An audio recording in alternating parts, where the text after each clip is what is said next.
Well, greetings and salutations, everyone. Guess what? So far, other than the stream key not wanting to save correctly, OBS is actually behaving at the moment. For now. We're not at 20% dropped frames, so when? Maybe? Hopefully? We'll see. We'll see how it goes. But yes, as the title says, some fresh meat. We love fresh meat. We have a new panel member, and yes, it is a little early, but the paperwork has been signed. His mistake has been made. Now we're going to have some fun explaining just how deep of a mistake it's going to be. So what you're saying is that a long time ago he was a seaman, and soon to be in the future he's going to be one again. Yes.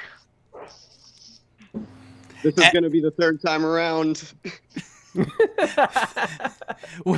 Wait, third time around? I did JROTC and I was a seaman at one point. Oh, you were one of those on top of it. He was a ROTC. Also, I did Air Force ROTC in college. That's almost like, doing that's like a half a step below Boy Scouts. Yeah, something. But then again, the actual Air Force is like a half a step above Boy Scouts. Oh, now you have Space Force now. True. You know what? Someone bring up the picture that was put out there as their potential uniform. I gotta see this. I haven't seen it. It's on disc. We put it in the Discord channel. So my question is, will Space Force get the 5-star hotels like the Air Force do? Oh, of course. Of course. And they'll get extra pay if they have to stay on an army base because it's substandard lodging. Yeah. Oh, not just the Army. They get that at any other branch's base. If it's not a joint base, they get substandard living. So I did my tech school, my A school down at Pensacola. We had an Air Force contingent there that was doing... it was part of one of the schools that did the F-16 maintenance. And the only reason why I know that is because I saw the trainer myself in the main building in that command. And yeah, they were in the nicest barracks in the area for all the students. And still got substandard living bonus on top of it.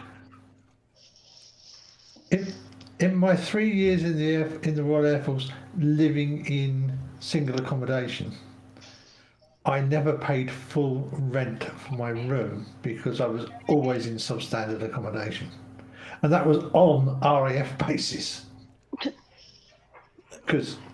So it's not just the American Air Force that are a bunch of pansies?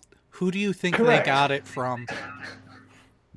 Yeah, well, come on. We were still living in barrack accommodation that was built in the 1930s. And still had the original horrid iron crittle single glazed windows and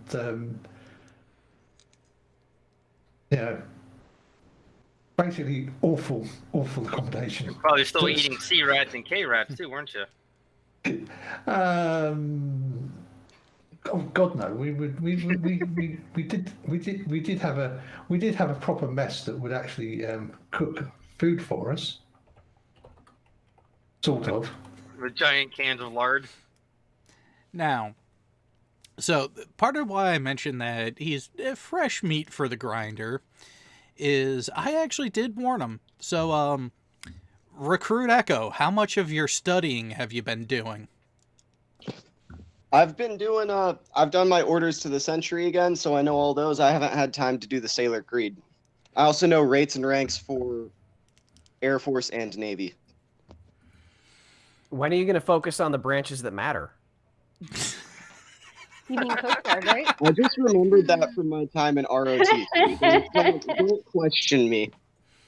Oh, we are randomly going to question you throughout the night. That's part of this, is because when you go through basic, you are going to get hammered with the BMR questions the entire time you're there. I've already been through that. I went to the Citadel for a year, so I kind of already know how that is. But yeah, Yeah, so it's for some it is a major culture shock, but at the same time, mixed in with all the hard time that you're going to get from us tonight, there are going to be bits of knowledge, little pieces of advice given throughout as well. And any question you have, feel free to ask. Who are you trying to point at, Furball? I'm just copying Coral. What the Okay. I'm just playing mirror. Okay. Who was making the alcohol in the void space, and why aren't you sharing with me?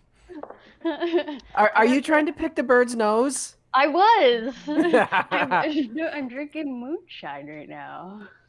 Wait, did you soak the cherries in the moonshine? It came that way. oh, that mosquito is still Outstanding. alive.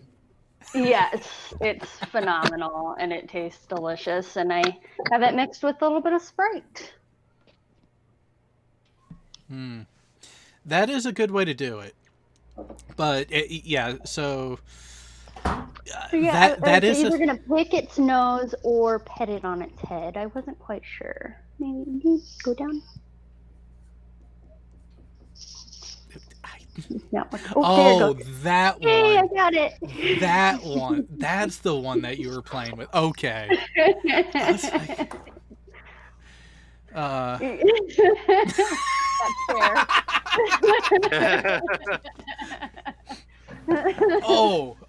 So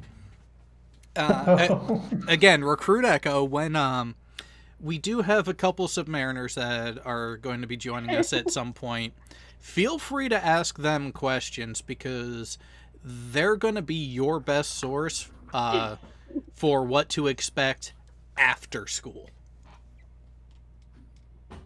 So what rate are you going in as? Nuke. Or what? So that is a thing with the new Steve was? that yes, which I told Steve earlier today that we had this kid on and if he was available to come join us, and yes, he has the link. Ooh, good. Here's something to remember with that Furball. His training program, just like mine when I went in, you don't sign up for a specific rate, you sign up for a community. How you end up doing and the initial bits of the training will, plus needs of the Navy, will determine which one of the rates you end up in. AKA, you can get fucked I'm over really I'm easy. probably going to be a machinist mate, so that's because Yep. that's what the Navy needs right now is MMNs. Yep. Well, that and most of the nuke community are the MM variety. I was also told I have a Sealy? pretty good chance of getting ET. But I I'm not swear sure. to God, you're about to say that you were told that you had a pretty mouth. Oh no! That's first night underway, But we do. and it looks like your camera froze, Furball. Yeah, Yeah, you're frozen for... Why are I frozen? No! It's because you're on a Mac. Go fuck yourself. It couldn't PC handle Master your Race. shenanigans. You're back. Oh, he's Maybe. frozen again. Still a bit lagged, yeah. Oh, he's back, yeah. So yeah, with on the nuke side, you have your. And speaking of, here's the one in particular that I really pointed you towards because you didn't want to be on a boomer. Well, this is the one who was on a fast attack. Fast. Yeah, I want to fast attack because I hear there's a lot more benefits that people don't realize to being forward stationed. I don't know if I like my square being way so far away from my birdie. Hang Fast on, attack gets more interesting missions. hang on. Beacon. We can fix that for you. There we go. That's better. Yay. So His yeah. arm around him. So another thing to think about with the fast attacks is you actually have international port calls. That's another reason I want fast attack. And yeah, I don't know where I'm gonna get stationed. Also, I don't know what boat I'm gonna be tied to till the end of my training. But I'm hoping for fast attack in either Guam or Hawaii. Yep, so that would get you all the wonderful hazardous duty pay, sea pay, and a cost of living allowance. Yeah. So to educate, a lot of education here for the newbie and me. What ports are there for fast attack, for nuke, for other things? What home ports? What stationing? So home ports for the boomers, which, you know what? You still might end up on one. I was just at one of them about a month ago. Yeah. Washington. Right as the Rona hit. Yep. You're either in Bangor, Washington, or you're in Kings Bay, Georgia, if you're on a boomer. Kings Bay is a beautiful place this time of year. And only getting better. But as for fast attack on the East Coast, you have actual home ports. Groton, up by me. You have Norfolk, and yeah, that's it on East Coast. On West Coast, you have San Diego. Point Loma. Yeah, because they have all the amphibs over at 32nd Street. Pearl. You have Pearl. And do they have any fast attacks up in Washington, or are they just down south? Just south. Washington is the ballistic missile base. Yeah. It's the West Coast version of Kings Bay, pretty much. Yeah. Coral, put a hat on him. Oh, that's a good idea. You know, if I really wanted to, I could look around and find the one where I have the Christmas hat. Oh no, she gets to choose this. Yeah. Yeah, well, No, they do keep a lot of the SSGNs there too, so you know. well, it's still in Ohio. Pretty much, I'm yeah. trying to think what we can do. Well, hang on. There are two options. You have this option. Actually, no, hang on. Let me go with... Jay says there's fast boats at Bangor and special ops boats. So, yeah. Alright. See, That one's really tiny. alright, resized. So we have the Crown. Very regal. Can you bend it forward just a little bit and put its mouth open? Yeah. And on the other side of Coral's window. Well, if I were to flip it, the Rankin chest candy would be on the other side. Would be on the wrong side. Oh no, you just need to bend him over.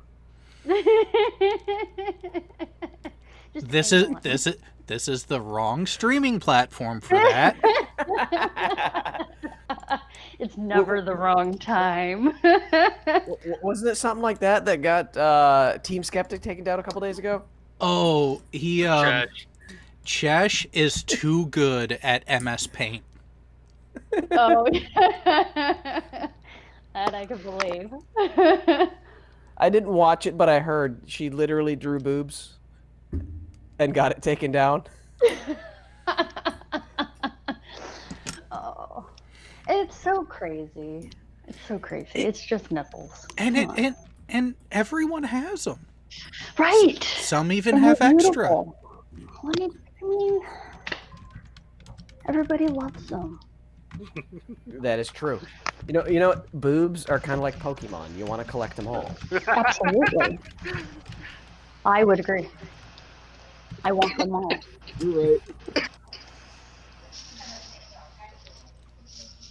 So, Though, Tasty, I do have to tell you the bad news is if you're going to go on nuke, however, because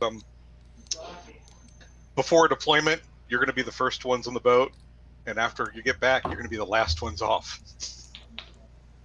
Have you been told about the funk smell when you return? Man titties yeah. is okay I also too. hear it's pretty musty on the subs too. Oh yeah. Yeah, you get used to that though, but when you get home to your significant other, they're not used to it when you walk in the door. Hey, if you're drawing boobs, you can at me on Twitter because I totally want to see them. The smell that the submarine smell is actually a very interesting smell. It's a mix of diesel fuel, lubrication, oil, and amine. And the lubrication has nothing to do with the engines or motor parts. I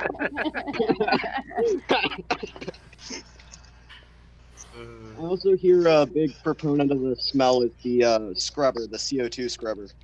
Well, I was That's gonna the say, amine. and then you have the stink of BO, especially after everybody's been in the engine room. That's fun. So, honest question for those that were on boats that could port in foreign ports. Okay. How do you combat the, oh my god, you smell, while you're trying to get some foreign tail? You think they care, or it really makes Right. a difference in Thailand, Hong Kong? I don't know. I'm in the army. We get stuck, in deserts. We don't get to go to foreign ports. Well, if you stink, you buy a prostitute. If not, you get with whatever chicks at the bar. That's how you did it? I played the fifth. Definitely sounds like first-hand knowledge. Cheers.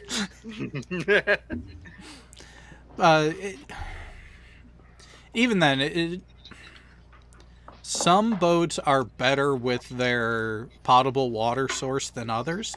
So they do have these things called showers, and if you know how to properly take care of your civvies that you pack with you, it's not as much of a problem. On Yeah. submarines, people shower on a regular basis. You have to. But I've been told there's still a funk when you get off of a full tour and you go home. Well, that's the submarine smell. It's a very Yeah. unique odor. And you also have a different work schedule, don't you? Like 12-hour, 13-hour shifts or more.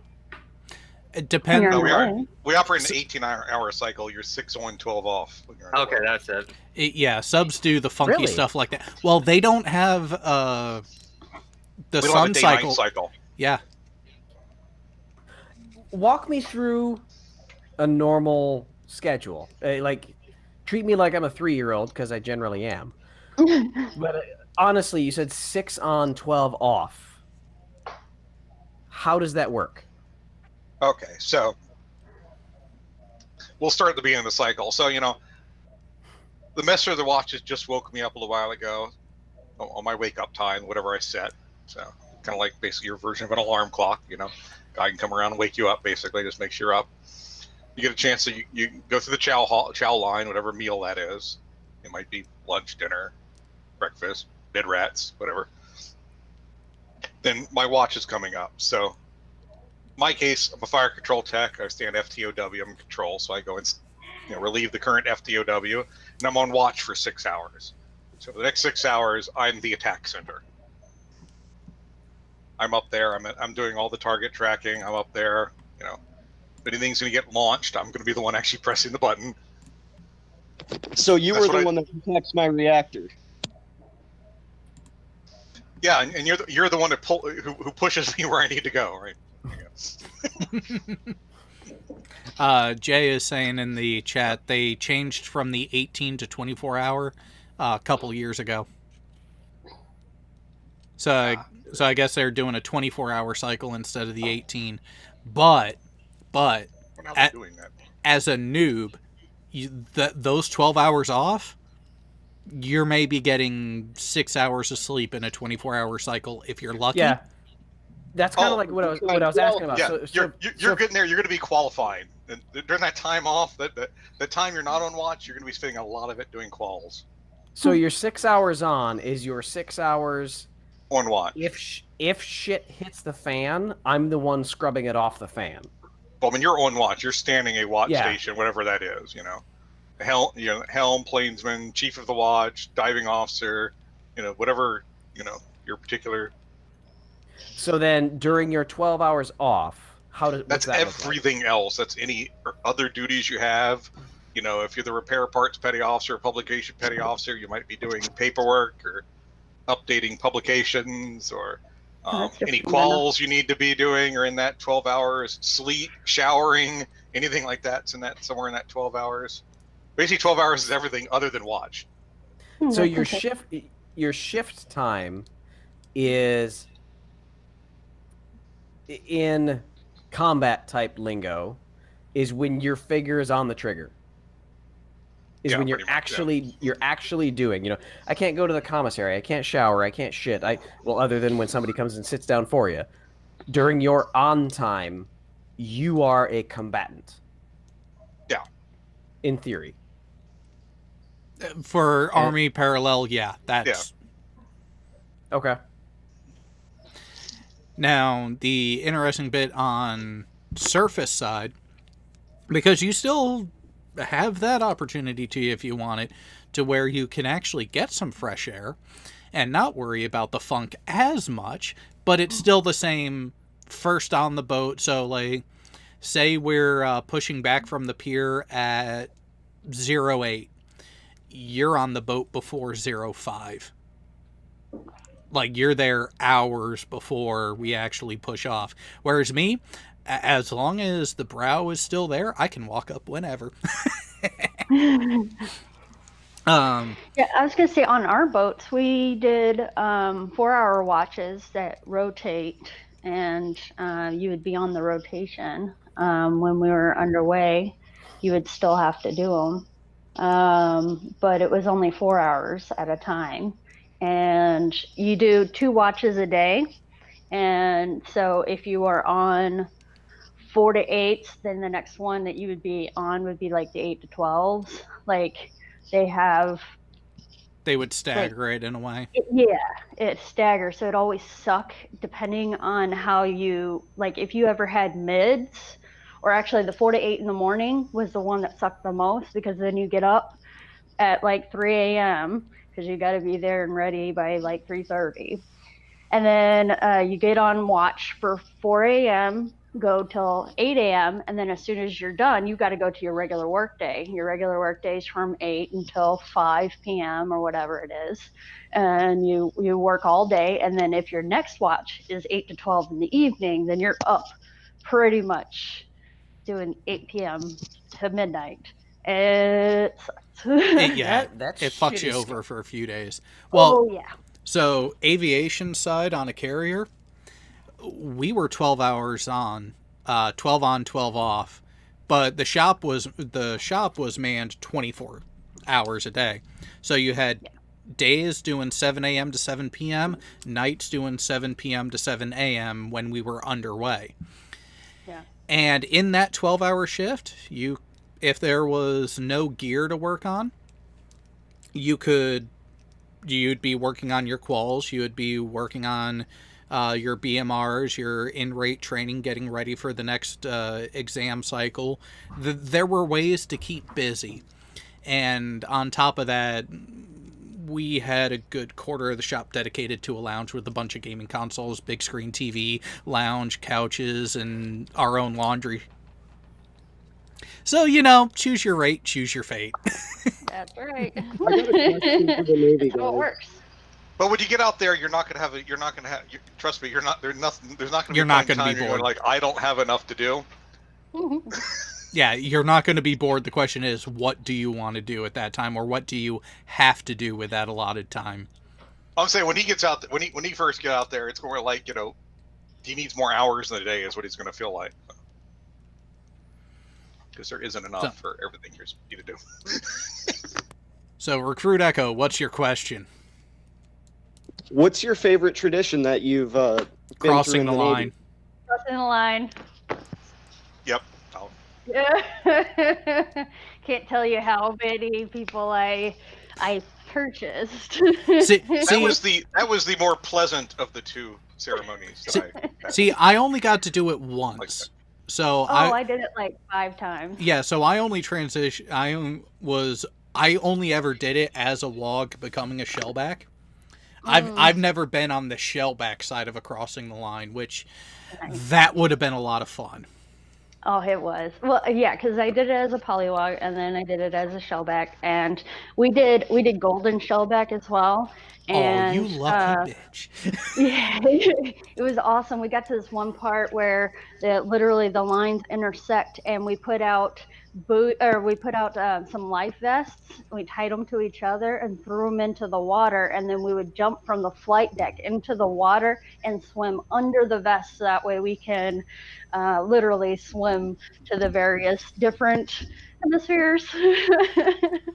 Oh yeah. Pretty bad. So furball, crossing the line is when we would cross I the know what equator. that is. What? I know what that is. No, some people don't remember it. It's actually when you cross the equator, either typically on the beginning of your transit, either from well, for us in the U.S. it'd be going from north to south. We didn't do anything on the way back north.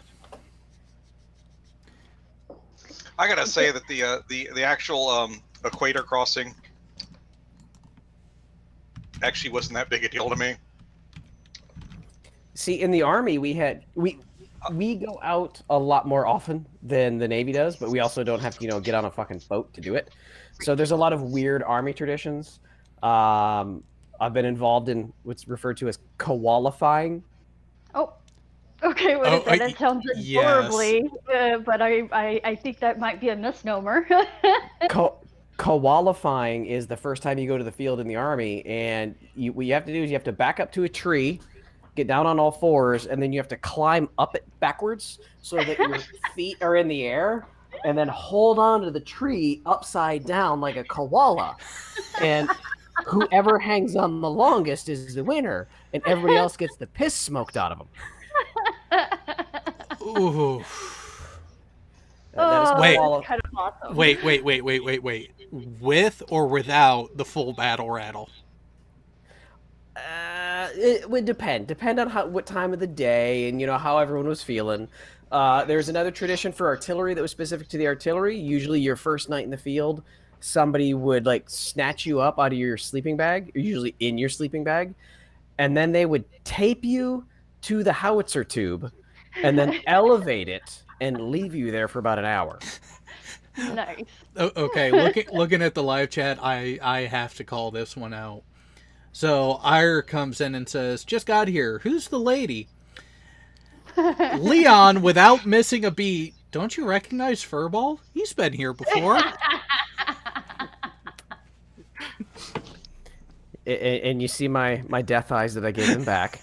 Yeah, the emoji game is strong.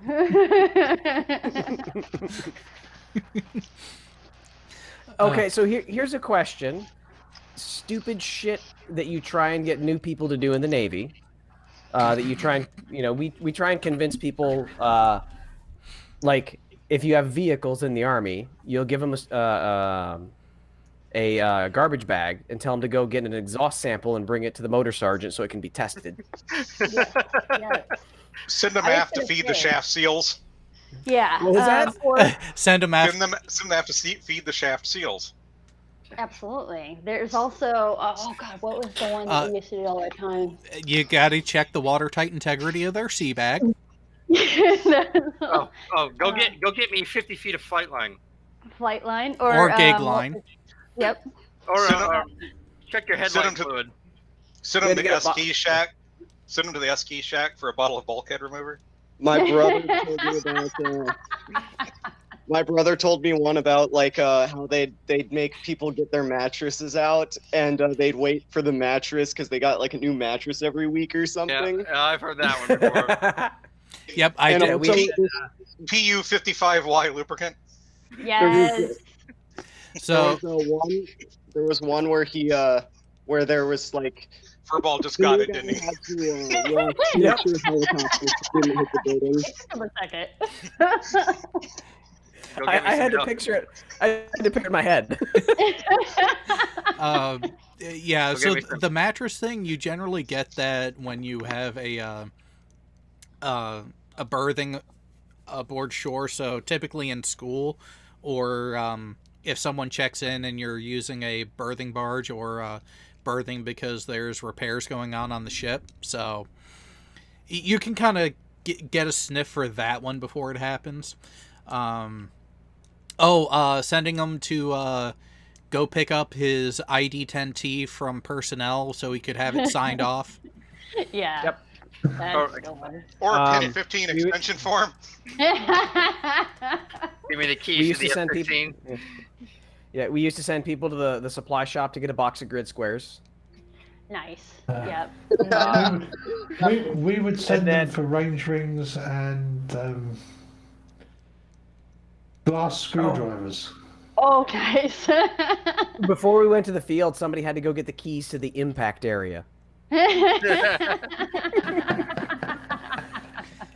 Or if you had an armored vehicle, you would do armor testing, and you'd give them a hammer and go up to the track vehicle and just tink, tink, tink, tink, and then a piece of chalk, and they'd put an X and tink, tink, tink, tink. And if you left them long enough, your fucking gun would be covered in X's. Or if you got them really early, you'd have to do the boom test, because all the guns have a recoil system on them, so you got to make sure that it's calibrated and it's working. So you'd get one of them to go inside, you'd open up the breech, and they'd stand behind the breech and go, boom! Sometimes you would do this stuff constructively. Qual hunts, for example. Mm. Those could be fun. I don't know, did you ever do qual hunts? I don't know if they even did it on the surface. Not so much when I went through. So when it came to the qual side of things, it was pretty much, oh yeah, you were able to find the space. All right, give me your book. All right, go study this shit. Get the fuck out of here. No, the qual hunts come out like someone leaves some personal item out loose. Oh. So you swipe it. And then what you do is, in order for them to get it back, they have to basically, you swipe it and you leave a hint. And the hint, basically, it's something qual related. Oh, You ask them like where a no. valve is. So you hide another hint there. So when they find it. And they have to go Oh. through all this till they eventually find it. So an outright scavenger hunt for something that they left out. No, But qual Yeah, related. but it's it's actual constructive and training. educational. Yes. Yes. yeah, we didn't. The carrier is kind of big. Yeah. So that makes it more fun. That's a Not lot of walking. It- But I mean, well, here's the thing. It not just that. It's a lot of fucking setup for us on that end of it. Do you really think we would want to put that much effort into it at that point? I mean, Why walk. How much does this person piss you off? Right. Oh no. If the person pisses us off, we just tell them to go check the bottom of the dumbwaiter. Our dumbwaiter, the bottom of the dumbwaiter where everything was anchored was down on the fourth deck. Oh, I would have just pet your puppy. So this qual hunt thing must just have been something that just we submariners did, I guess. Yeah, that's an awesome idea. That is very creative, especially if you actually make it educational. Now here's the other factor to it as well.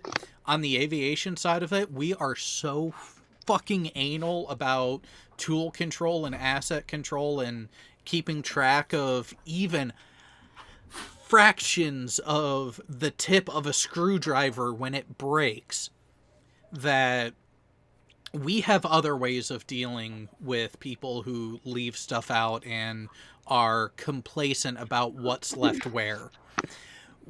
So is the aviation side of anality similar to a surgeon, where if you can't find a tool, you don't know where it is? And you have to search through everything until it's found. Like if there's a missing tool, Oh, yeah. flight operations shut down, Mm-hmm. all production shuts down in the department, and everyone has to search for this tool or this piece of a tool. Yeah. It may or may not be in the turboprop. Right, exactly. So like Yeah, we had something similar to that as well, where because you really did need to know where everything was, especially if there was going to be flight operations, or if we had if we're going to turn on the turbines or whatever, then someone, mostly the bilge rat, would go in and just check and make sure that there wasn't anything actually inside the turbine and stuff like that. Yeah. Okay, Well, I can tell you when you talk about the anal retentive tool, I got to tell this one then. So, so we're doing this. We're doing this emergency blow, and Who's calling who? Was this in Singapore? Or Thailand? well, he was Fast Attack. He would have a port visit there if he was West Coast. however, it's East Coast. No, so we're doing this emergency blow, and I was up in the VLS space riding it. Emergency blow is kind of when you blow the ballast tanks from, a particular depth. you're going to surface generally. rapidly. Yes, you're going to get up to the surface very, very fast. This is where if you were on a boat in, let's say, Hawaii, you were planning on coming up through a Japanese fishing trawler. Yes. Yeah. Speaking of which, the PCU Greenville is one of the boats that I could have gone to. Anyway, so we're riding this emergency blow up in the VLS space. You ride the blow, you'll kind of get up as forward as you can in the boat when you're doing the blow. And it's mostly because it gets you a roller coaster kind of feel. You pop up to the water. When you pop up to the water, it comes down. It's almost like when you're going over the top of that drop on a roller coaster. At that moment of same weightlessness. feel. Yeah. But anyway, so we're doing this blow and we're angling up, heading to the surface, and we probably got it to about 30, 35 degree up angle. And suddenly this wrench just slides out of the overhead, falls to the floor, and I mean it's like in this walkway, so it just slides all the way back to the torpedo room. And while I was up there, the TM1 TJ was with us, torpedo man, and all he does is sees this fall, and he went, "Oh, that's where that went." Oh yeah. Oh. No fucking joke. So here's the thing. Here's how the aviation tool control is because both on Kitty Hawk and at Whidbey Island, guess who was in charge of all the tools and support equipment in the shop? Me. You were. Yeah. So every potentially detachable part of a tool has to be individually etched with a serial number. That serial number consists of the 3-digit organization code of the command, the 3-digit shop code of what work center it belongs to, then the single or 2-digit code that is the toolbox number it belongs to, and then the individual tool number that must match the inventory. All 4 segments of the serial number are separated by a hyphen. Oh. And they're all etched by hand. Oh. That'd be fun. So, guess fun what is my this? favorite punishment was whenever someone had a tool violation and it caused one of those major deep dive finders hunts for the missing tool or missing part of a tool. Oh, hey, yeah, so you're going to have to go through. Oh. I think it sounded something like this, Jared. Everyone working on turbine engines. Oh yeah. There we go. My old personal issue.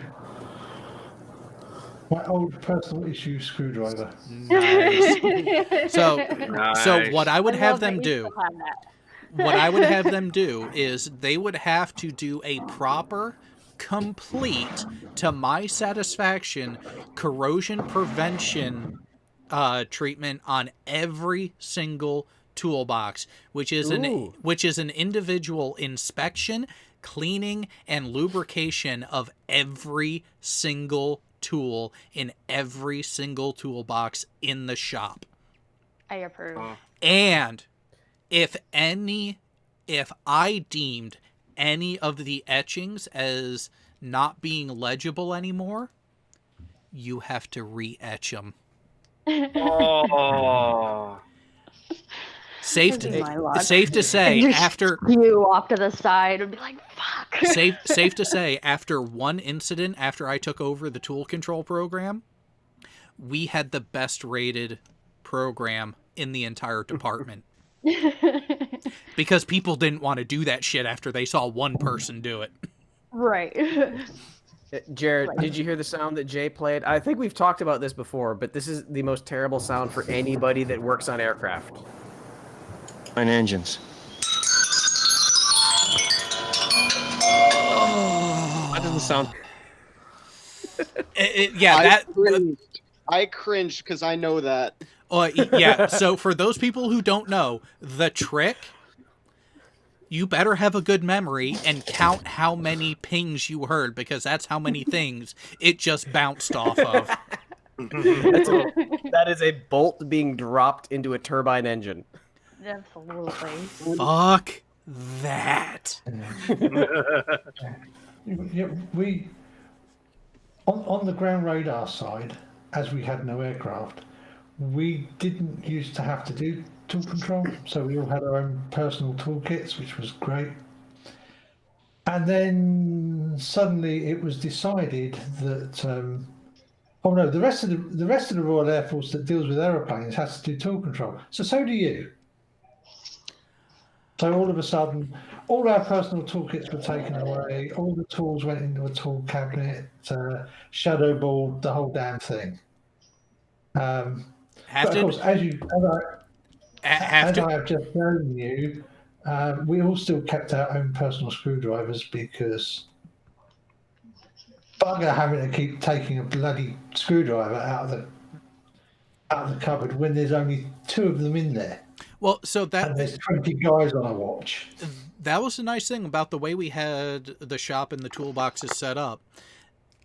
Each toolbox was located to be used at 1 or 2 test locations, and that toolbox was tailored for that segment of the shop. So if you didn't need a particular tool for those radio systems, well, you didn't have that tool. So the typical, the way it was set up, so looking from the entryway to the shop, and you're looking down all the work aisles. Far left, which was the most forward, that's where the rec area and the coffee mess and the laundry facilities that we had in shop were. Next aisle over was radio communications and part of the navigation stuff. So we had all the communication. So going from back to front on the aisle, left side was all the UHF, VHF radios, the ADF antenna setup, and then a large open area for the incidental test setups, which were good for the intercommunication boxes, control boxes, the shotgun, which was the retractable HF antenna that is used on the E2. Other side of it is where the IFF test set was. It's pronounced if. Nah, it's IFF. It's only a 2-letter word. No, it's a 3-letter acronym. Sorry. Yeah, and then we had more of the incidentals going down on that side with a couple of the rad-out setups. Next aisle over is where the ACLS, ILS, TACAN, AYK, which is the tactical computer out of the F-18, and all that side of it. Then the next aisle over, that's where the micromin work was. Cable repair, soldering, all that fun stuff. And we actually had a insulated shack that led to another space. So the first segment of the shack is where all the emergency radios were worked on. And then the shack inside of the shack is where all the ComSec was worked on. Now, Alan, how much easier was it to tell if a tool was missing after going to the tool control program with the shadowed reliefs? Oh, you could see if there was a tool. You could see if there was a tool missing. The thing was, we didn't actually have anything that it would hurt if you left a tool in it. Yeah, well, and that's the thing on the aviation side. Yeah, shorts 'cause I'm happen, saying and we weren't aviation, and you certainly actually you'd kind of know if you'd left something yeah, in the in a rack, because like you say, shorts happen, and if you left, well, you couldn't actually leave it in the rack because not enough room. yeah, exactly, not enough room that you couldn't leave it in there without shorting something out. So, it would have bitten you if you put it in there. Yeah, so working around the nuclear reactor, you're going to have a really mixed bag when it comes to that sort of attention to detail. Because you're not really going to have much for tool control, but there are other aspects of your job that, yeah, it's that value and only that value, and if it's not, you need to make it that value. So you just need to make something work till it works, basically. What kind of nuke are you becoming? That's another thing too. I don't know yet. Odds are MMM. Yeah, he's most likely going to be an MM. Okay, so you have this. He has a chance of not spending his entire life in maneuvering. Okay.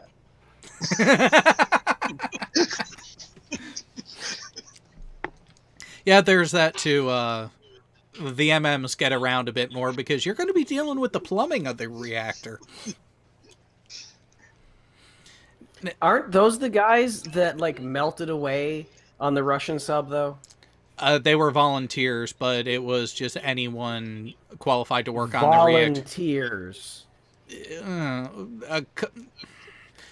They were voluntold. Well, the first couple guys, yes, were voluntold.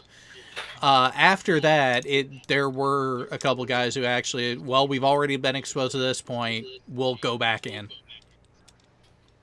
At least there was quite a few Russian subs designs that had some let's just say that containment back aft wasn't all that effective. Yeah, safe to say. Well, and another thing is, especially the ones with liquid sodium reactors. Yeah, I was going to say those ones were notoriously the worst. But at the same time, when you think about it, another thing that led to this was an American reactor. Its 100% rating is actually about 80%. Whereas the Russians, 100%? No, that's 100%. So when they overdrive the reactor, they really overdrive it. Could I present for a couple of seconds, Jared? Go for it. As far as U.S. submarines go, we have a very, very good record of nuclear stuff. So. You have a better record than the Russians of not ending up at the bottom of the ocean. This is kind of why you couldn't shove stuff and lose it in the rack, because not really moving parts. That's electric pipe for sending radio waves down, called waveguide, and that's the big transmitter valve. That thing's 7 foot tall in that cabinet, and the door is 4 inches thick of lead. Weighs 1.5 tons.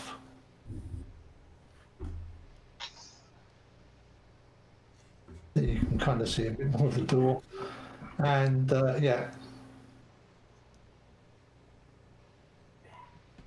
that's a 10-foot tall rack. That bottom half with the doors open is 7 foot. Hey, Jared, if you could white box me for a second.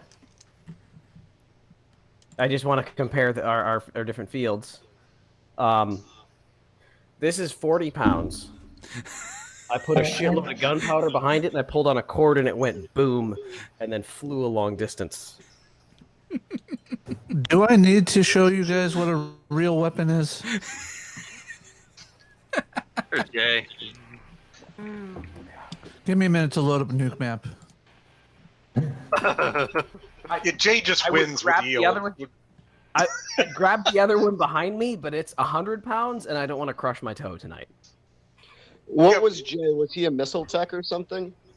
He was on boomers, so No, I was a Nav ET. I was a QM, IC, and ETL rolled in one, and our main job was providing the missiles with their starting location, so that way when they did need to be launched, they knew where they were going. some of us mess with weapons that could take out vehicles, buildings. He had ones that took out cities.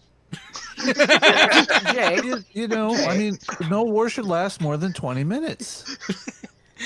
honest question, Jay, and from a layman's point of view, again, I shot something that was 40 pounds that went 20 miles. Not in comparison. But, like you said, that part of your thing was programming the nuke for knowing where it was. That way it could calculate where it was going. If you can talk about it, how often is that done? I mean, is that done during drills? Is that done during the first alert for when, oh my God, we might launch it? The missiles are continually updated with their location by us. It's a constant feed. We drill for the potential of it going down. And then we also drill, potentially having to launch said missiles. So never in actually theory, doing it. I really wish we could have done a day so, but never so lucky. So in theory, at any moment, your missiles knew exactly where they were if somebody had to push the button. It wasn't like basically step one, tell the missiles where they are. Yeah, basically the missiles are their onboard ship computers are always updated with the location. It's once they spin up when the actual targeting parameters in the missile itself is all loaded with that starting point at that point. So it's not really constantly told where it is. It's just that the buffer waiting for it to be told is always updated. Not dumped into the missile until the go sign is given. Yeah. Now, what about the destination location? Are each missile prepared for a specific destination, or is that on the something fly? Can't get into that. Yeah. Okay. Figured that. In my opinion, one of the most impressive parts about launching a missile from a sub is that the missile doesn't even get wet, even though it's launched underwater. Steam is a wonderful thing. Okay, let's see here. So, unlike Jay, I've actually launched a missile, however. Yeah, there is that. They tend not to want to launch mine for some reason. I don't know why. Mine were smaller because Right. Yeah, they are I'm not kind of mad at expensive. And they cause world issues. So the area in red is anywhere that the missile can reach. And it was originally lined up right about here next to Bangor. So if I came over Bangor, I didn't even meet her. Hey, it's so nice to know that if I was Yes, up you the did. typical... You were just drunk. Come on. It's nice to know that if it needed to, we could have taken out the Cosmodrome if we had to.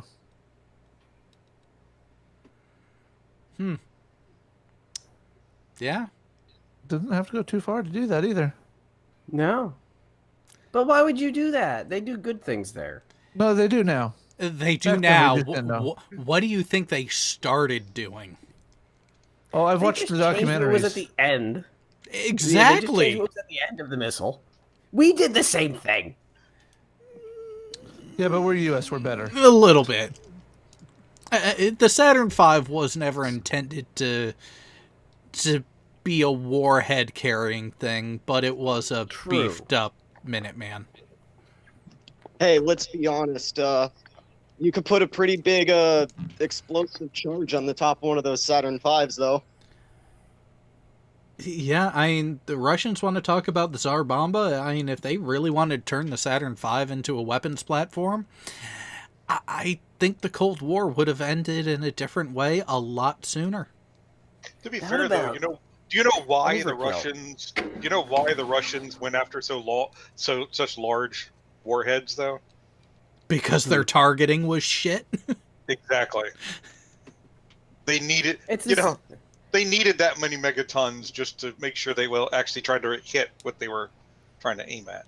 Yeah, it's similar I to thought why they were all just of doing a quick their measure. rockets, or no, it's similar to why all of their jets had a lot stouter landing gear than ours, because they didn't maintain their fucking runways and they wanted to land it wherever. Well, this is where I will give the Russian Air Force and design bureaus a bit of credit on that. Their aircraft were intended for a wartime environment from the get-go, which included substandard runways and also being more robust. As a matter of fact, a few of their fighters are actually designed to where once they touch down, the intakes under the wing and lifting body actually close, and they start pulling air in from the top. Yeah, they don't have to worry about FOD. Yeah. Yeah, and that was one of the things that some Western aviation specialists have went over to Russia and, well, the former Eastern Bloc after the Iron Curtain came down and were like, wait a minute, this is what your fields are like, and your aircraft fly with no problems? You mean you guys don't have to do a FOD walk? What's that? Your aircraft land on that? How do they land on that and then be able to take off right away? Like, we built them so that the pilots can look down and go, land, there. That looks level and flat. We did in the RAF have some fast jet ground attack aircraft that were grass field capable and were flown off grass on a semi-regular basis. The old Jaguars. Once again, this comes back to the original conversation we had of the Air Force getting extra pay for having substandard housing. The same goes for their craft and their runways. Well, that's the U.S. Air Force you're talking about. Oh no! Alan confirmed it was even the UK. Yeah, definitely the UK. Have you not seen all those memes that I keep posting about the Royal Air Force? You know, the ones that imply that when we go on deployment, we all have to stay in 5-star hotels With what a do you golf have course. against Canada, Jay? Yeah, why are you going after Ottawa? Trudeau. Just because. And he blackfaced when he was younger, so therefore, he's evil.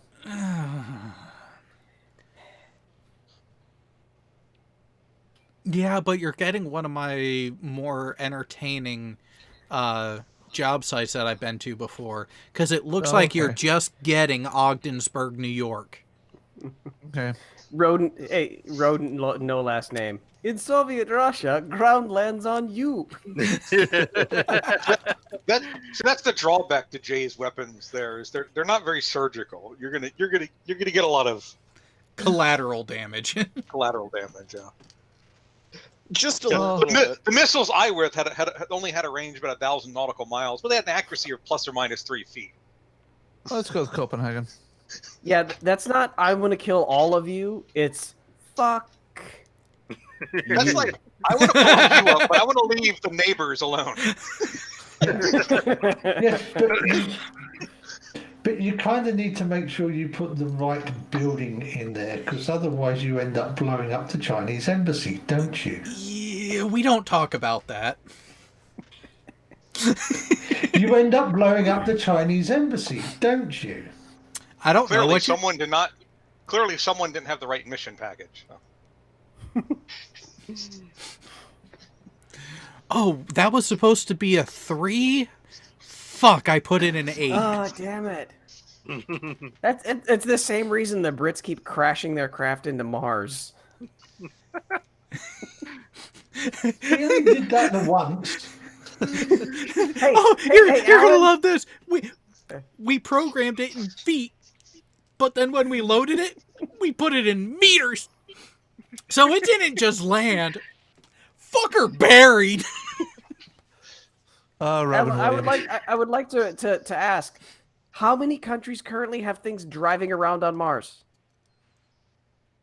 Just one. Just one. My batteries are low and it's getting dark. Yep. Welcome to the boat. Pretty much. Yep. Hope you like books.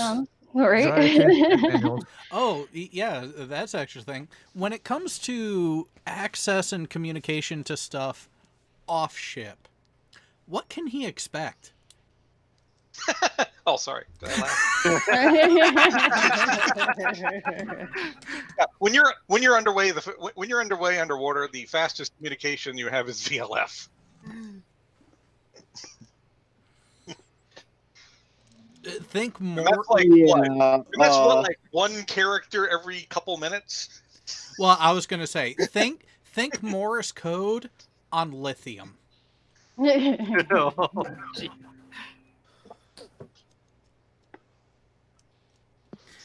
Rodent no last name has a good good question. Who has a rover on the far side of the moon, though? That would be Pink Floyd. Hey. No, On the far side. no, of the it's moon. not. Pink Floyd isn't the far side of the moon. It's the dark side of the moon. The dark side. That's true. Far Side, isn't that a comic? Yes, a very great comic by a Washingtonian. So Is it Far Side or no? Farscape is a TV show. Yes. Yeah. Farscape is Which- definitely a which- TV show. Which, what do you think I'm going to be talking about tomorrow? I've never watched it. You just go. Time to binge I watch. guess I have my homework for the morning. Right? No sleep for you tonight. Gotta watch all 4 seasons. I only ever got. I've already to got the first movie night. 2.5 seasons because then they stopped putting it on our free-to-air BBC and Oh, stuck it only on satellite. yeah. Over Are Are on you going to start Sky. bitching about how they, Alan? Are you going to start bitching about how they came around house to house to see who was getting over the air to charge you again? No, because they've stopped coming now. We've told them to bugger off. You showed him Still a have screwdriver. Do they still have the TV detector vans? Apparently, allegedly. Allegedly. I was gonna say I haven't watched that since the 90s, I think, or early 2000s. Yeah, early 2000s is when it was on, and yeah, it was. Yeah. It made for a nice watch when you had that lull between DS9 and Enterprise. Oh, did Yeah. you hear the latest Star Trek news? About Pike. Yes. Yeah. shall we tell them what Gio said? Which fucking timeline though? Oh, it's got to be. It's going to be the Discovery timeline. You know, it's going to be. They can't abandon it. But I liked Anson Mount's pipe. So that's... That was the only good spot about Discovery was the portrayal of Pike. However, do you really think they're going to keep treating the character well when they give him his own series? I'm hoping so. So just Yeah. let me live in my hope for right now. If I can be disappointed later, I'll deal with it then. Tech, that's exactly where I was with Picard, and we saw how that went. So does Pike need to end at the menagerie? It has to. Well, it'll have to, won't it? No, They've got to. no, it'll end at if they do it right, however long they are planning to make the series, they actually have to have a plan for it, and the end of the series is the mission right before the cage. Oh yeah, because that would be Is when- it that? That'd be Yeah. But Pike. That's not how Pike died in the Calvin timeline. Well, no, the same thing happened to the Kelvin time. Well, we're not dealing with the Kelvin timeline. This is the Discovery. JJ Discovery timeline at the Kelvin. Yeah, Discovery, which is supposed to be The Enterprise timeline. Post first contact. No, that's what I'm considering it, but what they're trying to play it off of, it's the Prime timeline is what they consider. They're trying to do that, so if they do that, then they need to end the series with the cage or a lead into it. And then that way you can go from his series being played by Anson to TOS, where you have the cage and the menagerie, and you don't fuck up the continuity that way. That would be the proper way to do it. Do I think that's how they're going to do it? If they have geeks on the writing. Our cadet here is wondering, our cadet here is wondering, am I going to become this big of a fucking nerd when I join the military too? I'm already a fucking nerd. If you can't beat him, join him. I've got to warn you, Pasty. If you're trying to avoid nerds, the worst place you want to go to in the U.S. Navy is submarines. Yeah, especially nuke subs. It's a requirement. Most submariners are nerds, so just they're the biggest introverts on the planet. Yeah. Well, it's because we have the highest per capita of tech ratings too. So. You also have the highest per capita of weebs. Well, yeah. All right. What were you trying to say, Alan? Well, I wanted to ask a Star Trek question.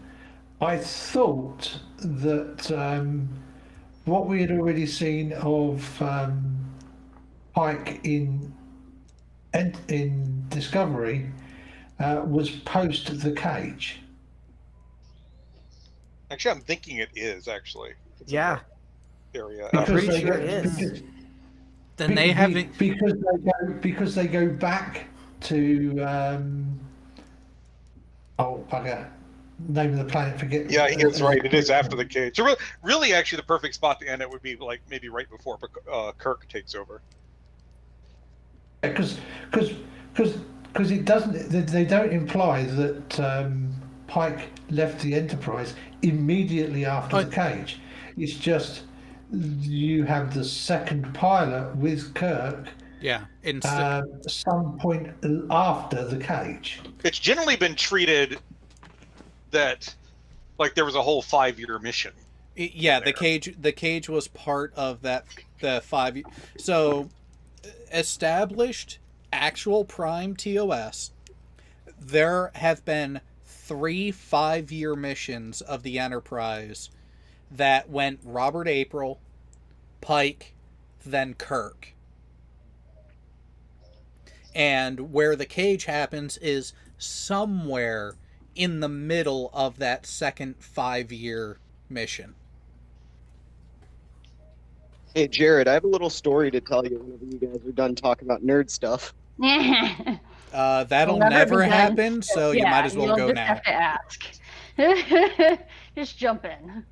All right. So my brother was in the Air Force as basically the Navy AO, and they were doing some exercises. I don't really know what they were doing, but some dude got tired, so he decided to find a place to sleep.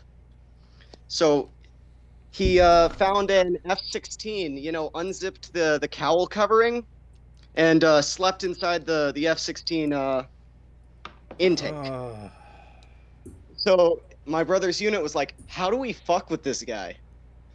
And Jared, you already know where this is going, don't you? So they roll a start cart up to the jet. And kick on the APU. They kick it on. And this guy just bolts out of there like, no, turn it off, turn it off. Yep. I don't want to be sucked into the engine.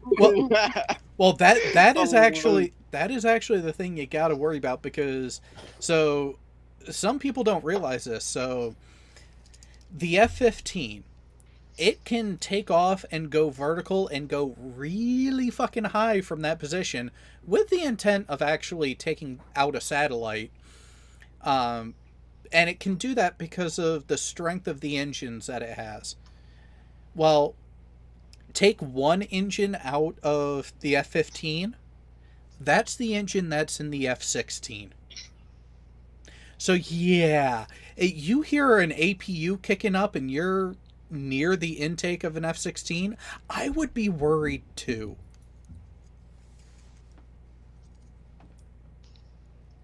Is that where the meat comes from? From the mess hall? Guys that got too close to the intake? Depends. It's like Sweeney Todd. Well, no, it depends. It depends on how many incidents you've had on the flight deck and how long it's been since your last replenishment. I hear one of the perks to sub duty though is the food. Yes, you Yeah. do. Per crew member, subs have the higher budget for food. Sorry, But- guys, but- I gotta pop out. It was awesome seeing everybody. Bye, Coral, before you go, Bye. I just have to just have to say that your shirt, Uh-huh. there's eggs on it. They're not very vegan. They're But- vegan eggs. They're There's made no out of such thing. tofu. There's no such thing. Yes, Then there they're is. not eggs. Yes, they're vegan eggs. They're not eggs. It's okay. They're I tofu. can still put them in my mouth.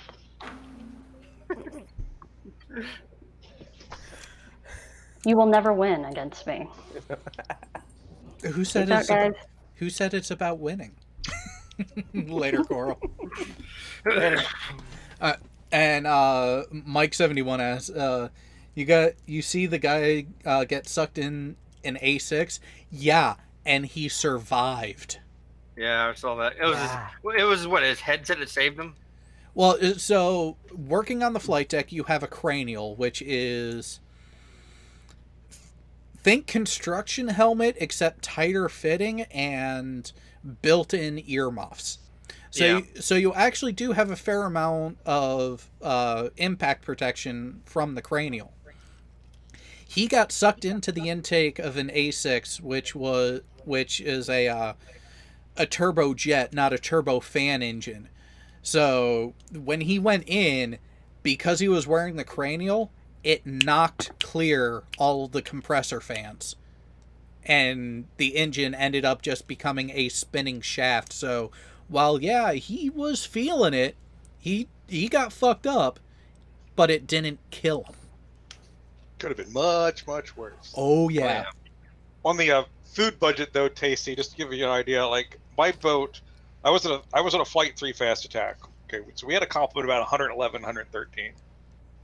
We had the same food budget as a destroyer with a crew of about 300. That sounds pretty good, actually. Now, So we were eating steak and shrimp once a week and lobster tail fairly often. Prime rib every Sunday. Yep. and you guys had a higher standard for the cooks to actually join the sub fleet. We sent our cooks off to culinary art schools. I tell you what, though, it did present its own challenge, though. Retention. All the PT standards. Oh, that hard too. it is. You know how hard it is being underway. Yeah, We didn't even have a underway, place we could no way to run. exercise and great food. Yes. That is one reason why I actually enjoyed being the production suit of my shop. It gave me a reason to walk around the entire ship to take care of stuff. Because my mantra was, if something needed to get done, I would delegate as much as I could, but if it was something that I was unfamiliar with, I would pick someone else who was unfamiliar and said, hey, we're going to go figure this out together. That way, I knew it, someone else did, so if it came up again, there was that knowledge base being spread about the shop. Because here's another thing, and on the enlisted side, this will help you with the mentality. Since you want to go career, this will help you give yourself the best opportunity for that to happen. You'll be getting out of school as an E4. minimum.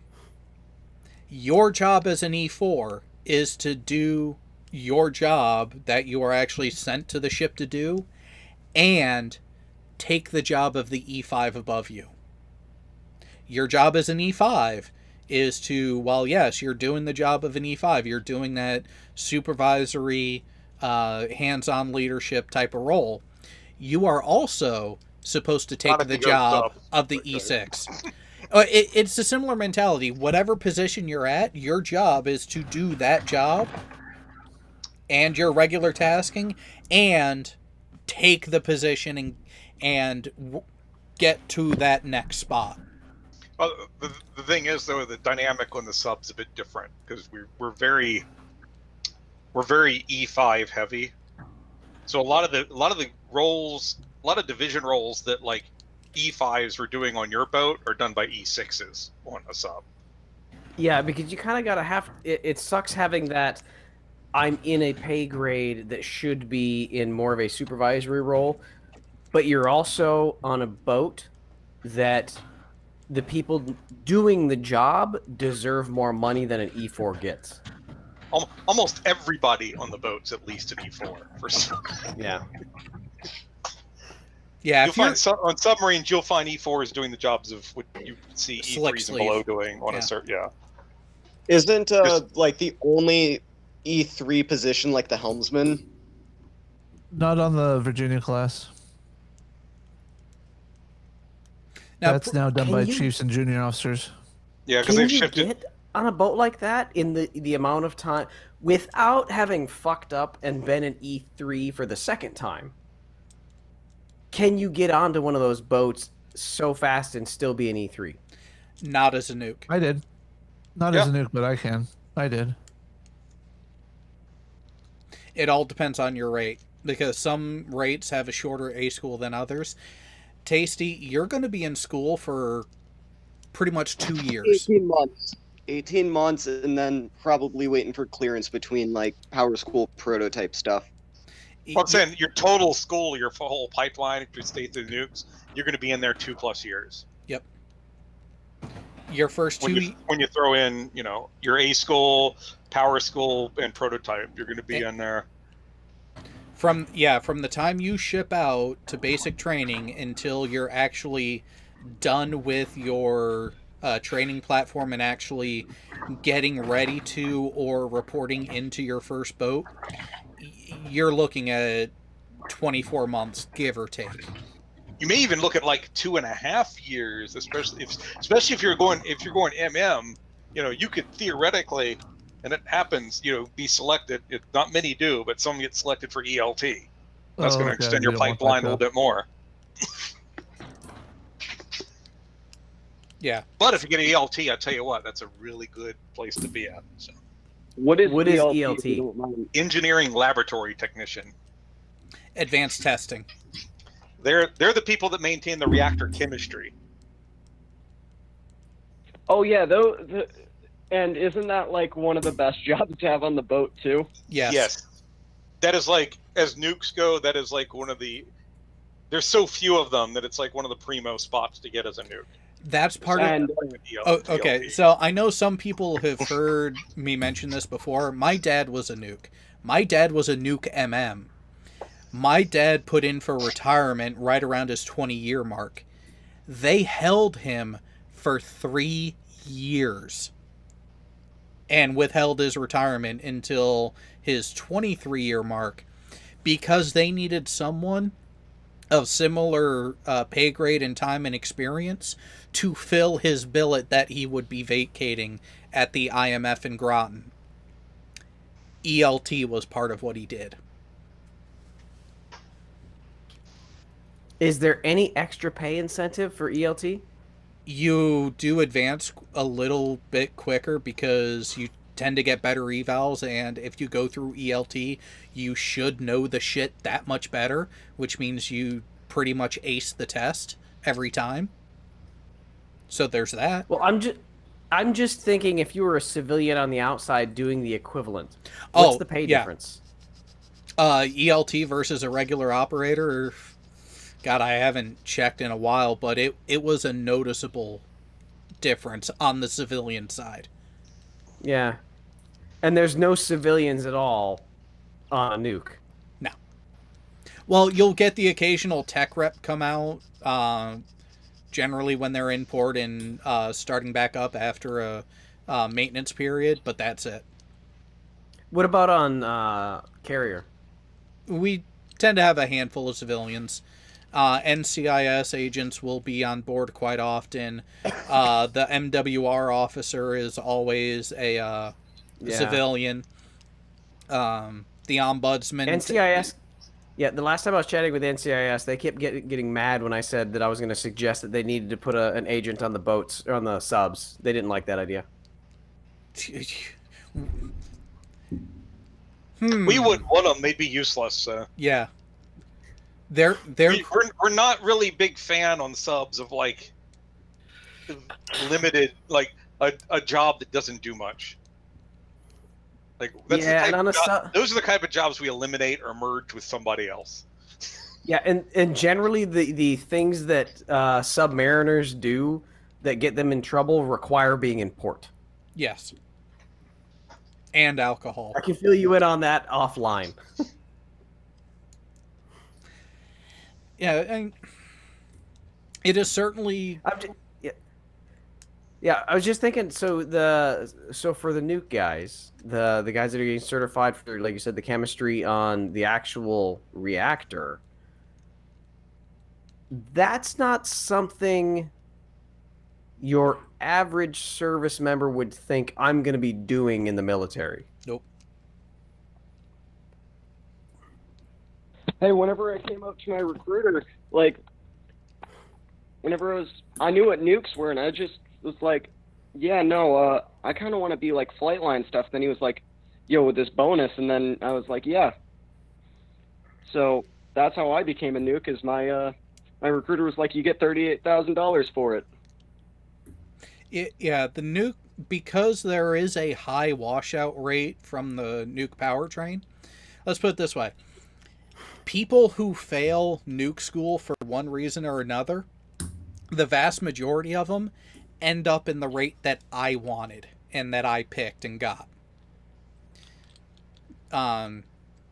Because at the time, the only schools that had a higher requirement for graduation, besides the one that I did as an AT intermediate level, air traffic controllers was seen to be as hard because you needed to carry a 95% grade throughout that school to graduate. Not 70. Buds is a completely different spec. Well, no, I'm going to say that though, that Buds has a higher pass rate than the nuclear program. Oh yeah, really? Yes. when you look at when you look at percentages, Buds gets less people in, but they have a higher pass rate than the nuke school. So that's where the way the Navy gets people that appear to on paper have the aptitude for nuke is they get them in by saying, well, you'll get this bonus for joining, but you also sign a 6-year hitch. So even if you fail out of nuke school and go to another rate, you're still doing that 6-year hitch no matter what. Well, hold on, let's be careful here because it does depend on where things happen. If someone's in the A school pipeline and they don't pass, that 6-year goes away. Nope. Yes, it does. Had a couple guys in my AT class who were nuke rockouts. Well, hold on. I'm saying that if they fail out of the A school, it is. Now, here's the thing though. If they, because there's some oddities with the pipeline. You can pass the A school but not have enough to continue into power school. Those people still are stuck on the 6-year hitch. Well, because they technically got the rate. Right. But if you don't get the rate, like if you don't make it to the A school pipeline itself, like you don't actually make it to the end, then that 6-year goes away. You're also a non-rate, so we'll just leave it at that. Well, no, actually, well, back in the early 2000s, they were still giving those people the option to, okay, here's what other rates are available. Well, What? sometimes, yeah, some of them, yeah, because some of them could go to other A schools and still keep that 6 year. It's kind of a gray area. But if you fail out and you don't get picked up on a rate, like into another A school or something, you're going out the fleet as a striker. That Oh 6 years goes. Yeah. Yeah, but generally, you have to be a special kind of stupid to do that. Yeah. I know a couple, but not many. Yeah. Like, That's just funny thing on our boat. It's like, half the crew on a fast attack are nukes, and the other half are ex nukes, or like half of the other half are ex nukes. All right, I'm gonna dip out and go get some spouse time before movie night. All right, later. Because we had ex nuke nav ETs, we had ex nuke A gangers, we have ex nuke I seamen. Those probably wouldn't have existed when y'all were in. My chief was one of the last I seamen.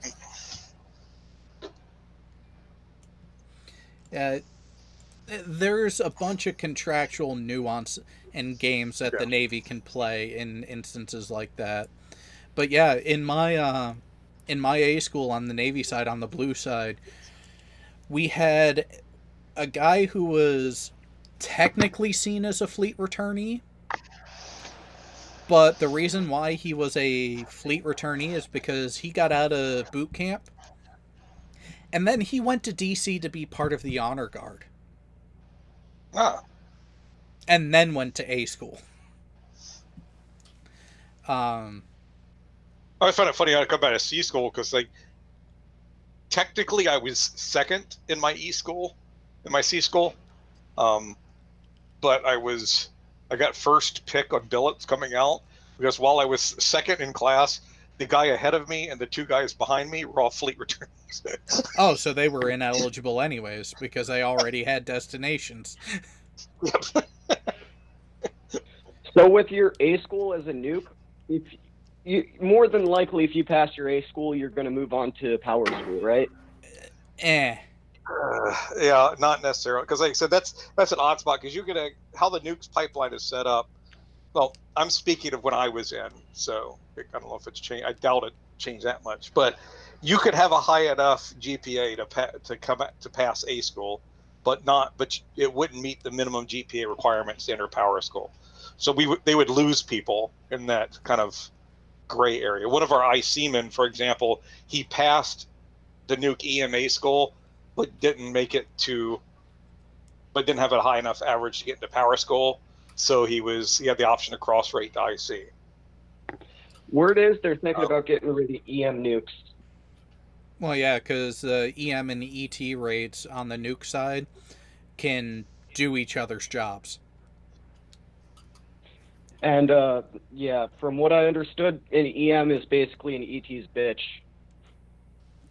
More or less, yeah. It depends.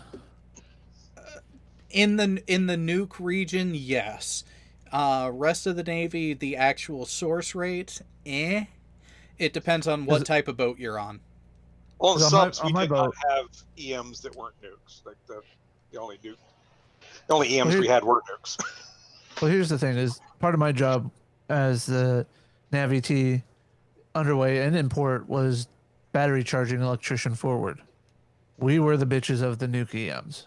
We had to climb into the battery well, take all the levels for the various cells they wanted us to test, call back, tell them it's done, and every hour go down and check to make sure the charge was going just fine.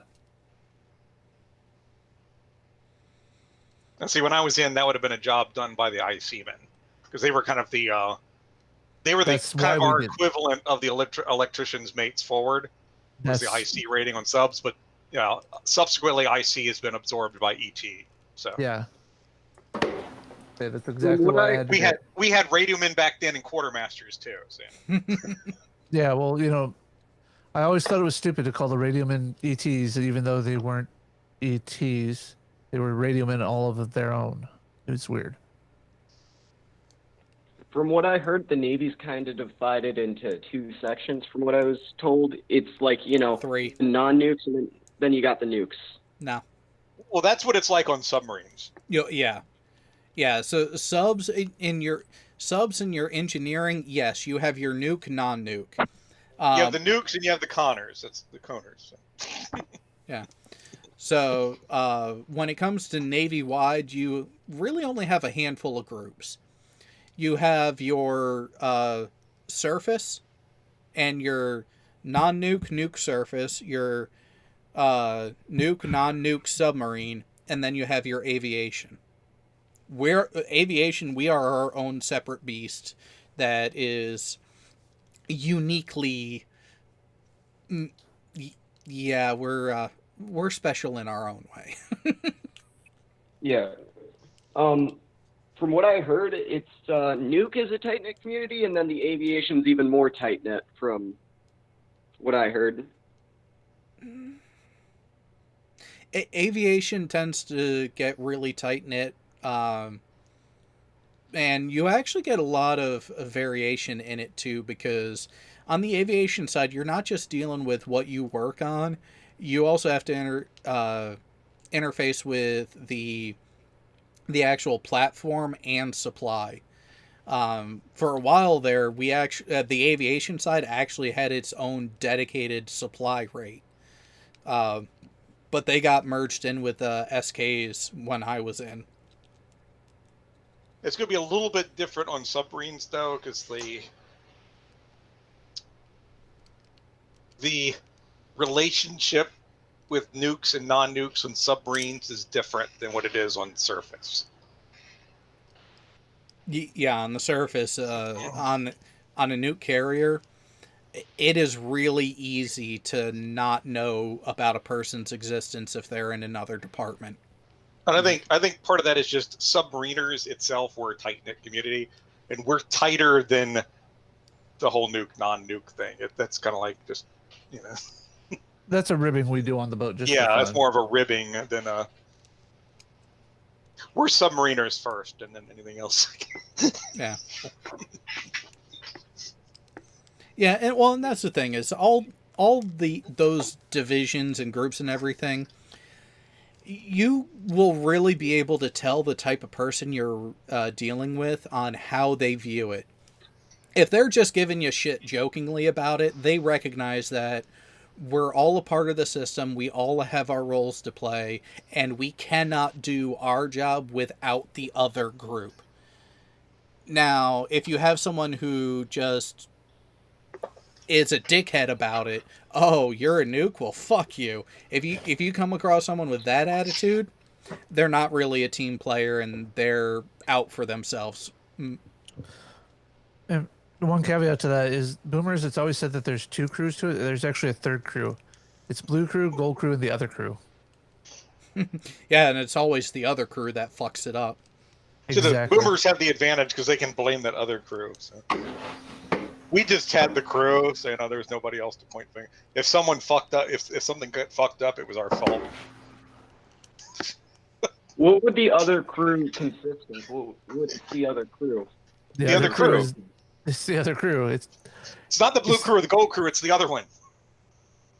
So, so on a Boomer, when they run the two crews, so anything that the blue crew has failed that they don't get to fix, it gets passed off to the gold crew to pick up the slack and take over repair efforts when they do the swap.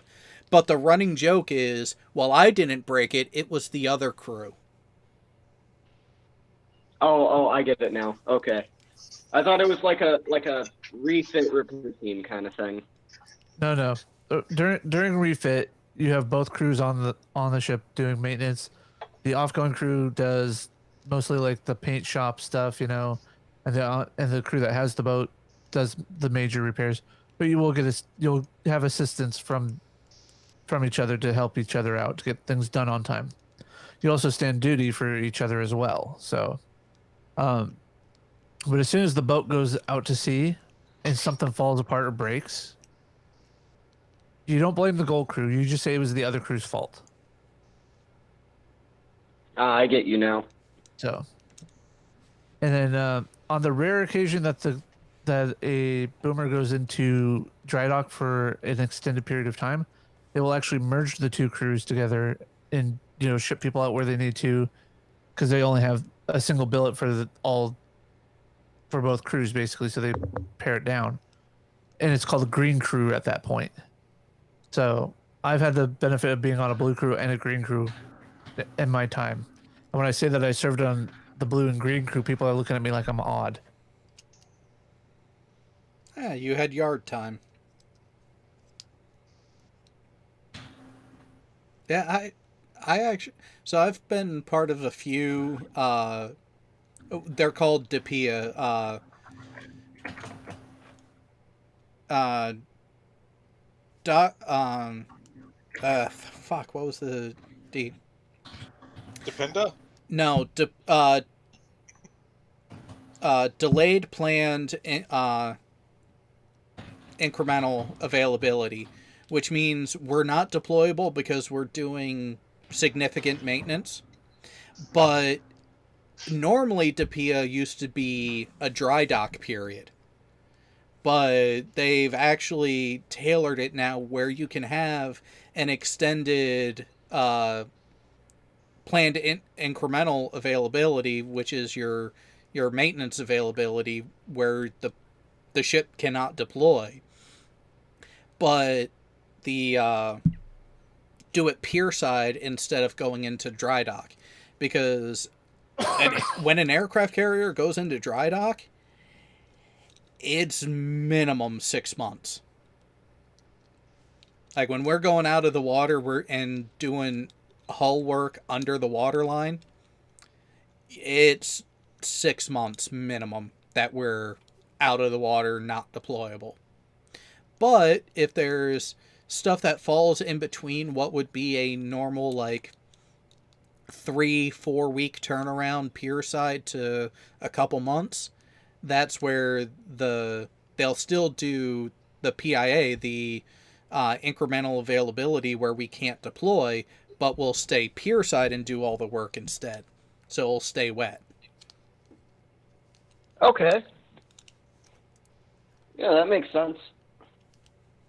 Yeah, and actually, being forward deployed, get ready for an op tempo similar to this, because this is the way it was for the Kitty Hawk when I was in Japan. Being forward deployed, so I stepped foot on the boat right when they got back from one of the deployments. They had a couple weeks stand down, nothing major going on, and then went into the availability period. So we went right into a maintenance period for 2 months. Come out of that, we had 3 weeks total of testing and shakedown, where we were go out for a few days, back for 2 days, go out for 5, back for 3, out for 2 weeks, in for a week, and then we went out on the summer cruise, where we did not come back to the home port from summer cruise. Let's see, that was beginning of April that we left. We were gone April, May, June, July, August, got back in September, mid to late September, and we're back for a month, doing little bits of maintenance here and there. End of October, we went back out for the next cruise. So end of October, gone all of November, back end of December, just in time for the holidays to start it all over again. In the couple years I was on the Kitty Hawk, I spent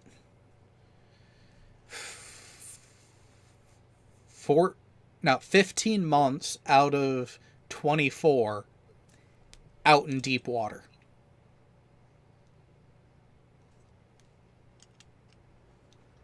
Yeah, So, that'd be fairly similar if you went fast attack, because we're like, you'll be like, you import for a few weeks, out for a few weeks, in for a few weeks, out. It'll be like that all the time. And then every 6 months or so, you'll either be doing probably, well, say about every other year and a half or so, you'll be doing a 6-month med cruise, a West Pack, a Northern run. A full-on longer It'll be deployment. like 6 or 3 months straight.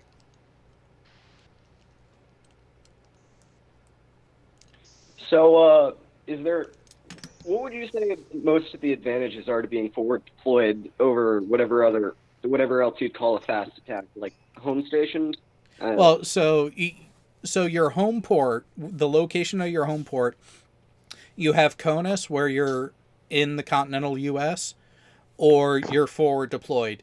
Technically, Hawaii falls under forward deployed because of just the logistics of getting shit out to the islands. The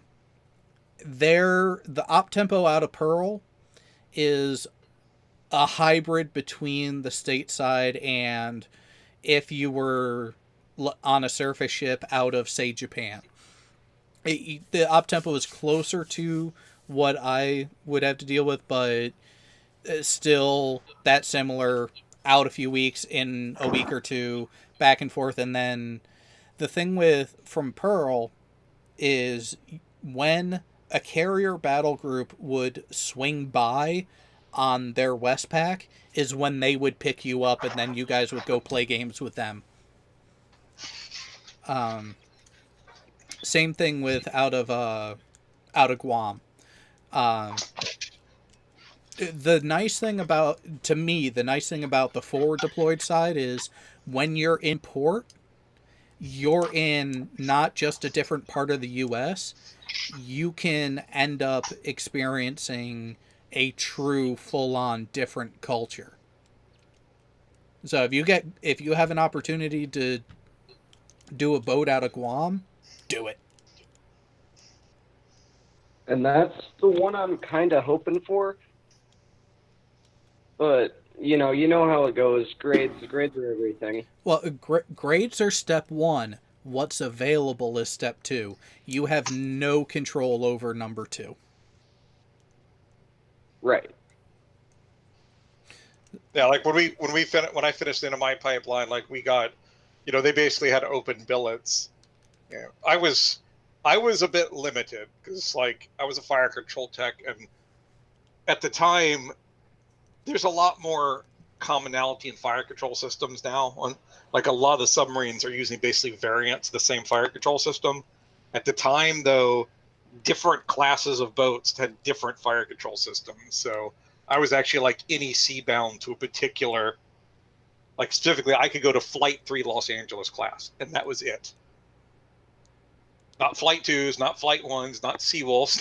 Yeah, well, the only way you would have been able to do that is if the Navy deemed it available in the budget to send you to that school before going to that. So another sea school to get any seat on that, right? Exactly. So I was specifically stuck to Flight 3 Los Angeles class, and how we finished this, like the few that weren't fleet returnees, they basically got X number of open billets and said, okay, here's the billets.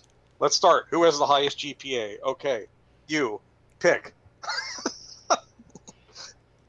So, and then I picked, and they just went down the list like that. Yeah. And of course, I picked that boat out of Norfolk. To be fair, I'm from Virginia Beach, which is why I picked the boat out of Norfolk. I got to be close to home and go on deployment at the same time. It was the best of both worlds.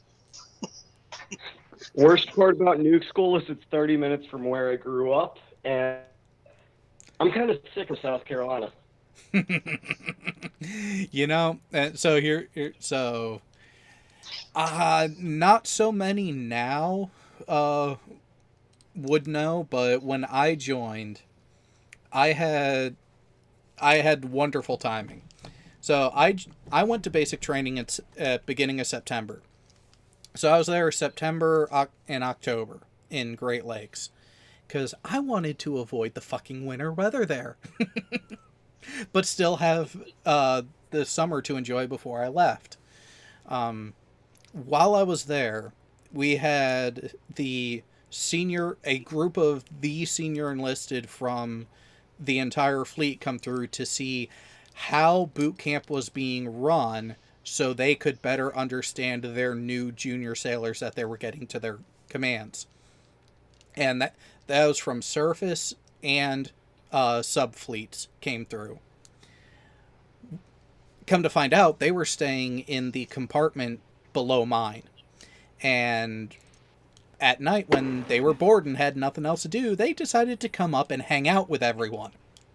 First night they did it, I found out that there was a good number of the subfleet that were with that group that was staying in the building that I was in. And the reason why I knew that, not only were they subfleet, they were nukes. With me being the division yeoman, my bunk, my rack was right there, first one in, front and center. I'm doing something at my locker, and I hear the watch challenge them as they come in, and hear them rattling off the ranks of the people who are coming in. I'm like, okay, it's the people from downstairs. This will be interesting. And then I just get the feeling of being surrounded. Hey, is your dad Ken? It's like, oh boy, someone knows my dad. Let's see who it is.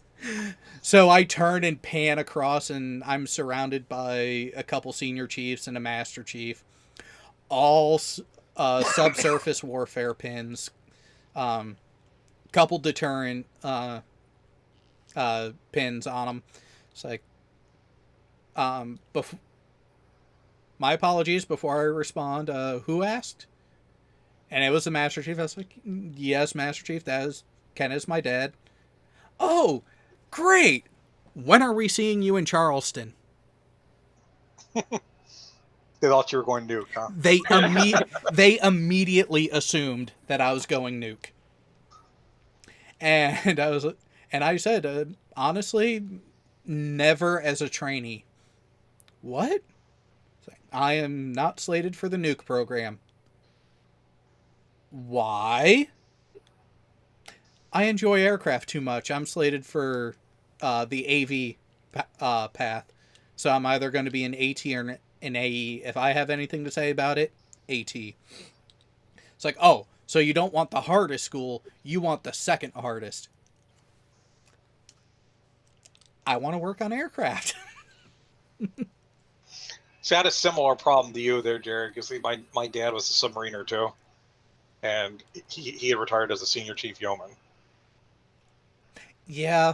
And there's not that many yeomen at that rank in submarines. So a lot of the more senior officers had known him when they were junior officers. Well, and that's so if you stay in long enough and you actually make it to being a chief, this is one thing I learned, not just from my dad, but also from a couple of the chiefs that were of his generation that I worked for. You really have two jobs. Yes, you have to manage your assigned group of enlisted that are below you, but that's where you're going to be relying on your E6s and going through that way. Your other, and I believe more important job, is to keep the junior officers in line. Oh yeah, because with Chiefs. junior officers, ensigns don't know anything, and they're learning, and then whenever they get to LTJG, they kind of change and think they know everything, from what I heard. That is actually one of the advantages, though, when you get out to the submarine, because all of our officers are nukes, which means that not only, they've graduated from the academy, they've had to go through the nuke pipeline, they've had to go through officer submarine school. By the time we get them, they're already lieutenant JGs. If not lieutenant. You occasionally get the one bull ensign. Yeah, we had one, and the only reason we had him is because he was a ROTC graduate, so he was getting shit on all the time. Though to be fair, he was the most competent JO of the group we had. Oh, imagine that. the submarine officers, there's a lot of Annapolis there, so a lot of Annapolis favorites, isn't there? But yeah, and in the officer corps, if you pay attention, you'll see amongst the officer ranks there is a clear division there, and not so playful ribbing between people who were Mustangs, people who were prior enlisted and then got commissioned, and your academy guys. That is the big, on the officer side, that is the largest division between amongst the officer corps that I've seen. Is you have your Annapolis grads who tend to be fucking arrogant for no reason, and then everyone else.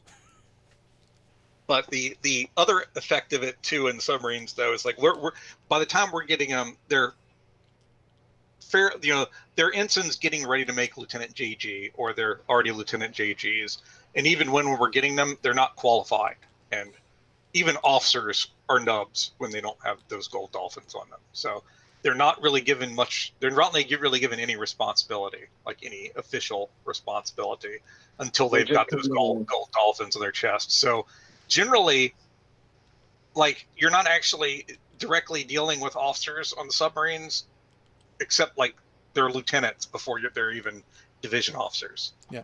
So. But was that accurate that the LTJG is the ones that have to be kept in line? It's even the JOs. Yeah, all of them. At some point or another, it's all of them. Now, it's even better when you get the JG that makes lieutenant before they finish their JO tour. They really think they're the shit.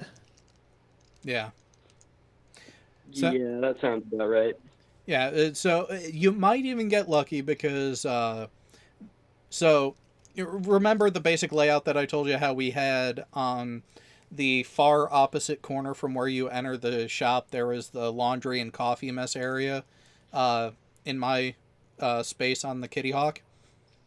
Oh, there was a deep sink there next to the washer and dryer. There was also a non-tight door right there as well. That was right behind our QAO, our quality assurance officer, Lieutenant Anaya. And if he did not have the sense of humor that he did, we would have gotten in a fuck ton of trouble. Because he could hear a lot of the shenanigans that we were doing. And every now and then, he would fling the door wide open and be like, hey, what are you guys doing? It sounds like you're having fun over here.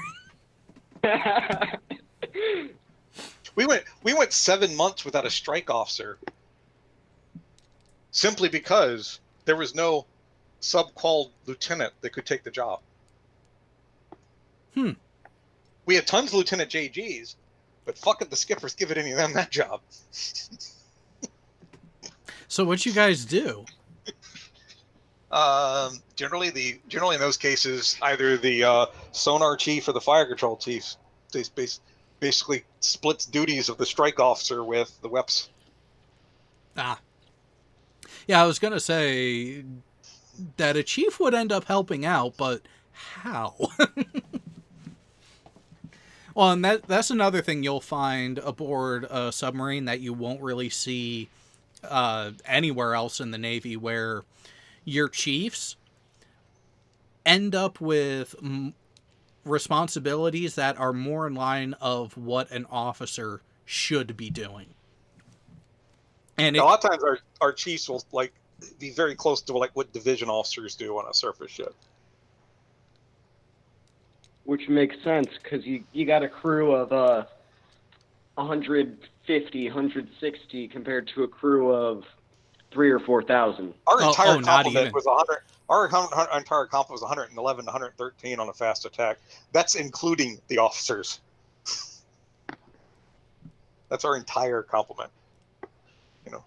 11 of those. 11, 12 of those officers. That's the big difference between sub and surface, is everybody knows everybody on a sub. Oh, you got to. Yeah, that ELT friend of mine from the Eisenhower found that out.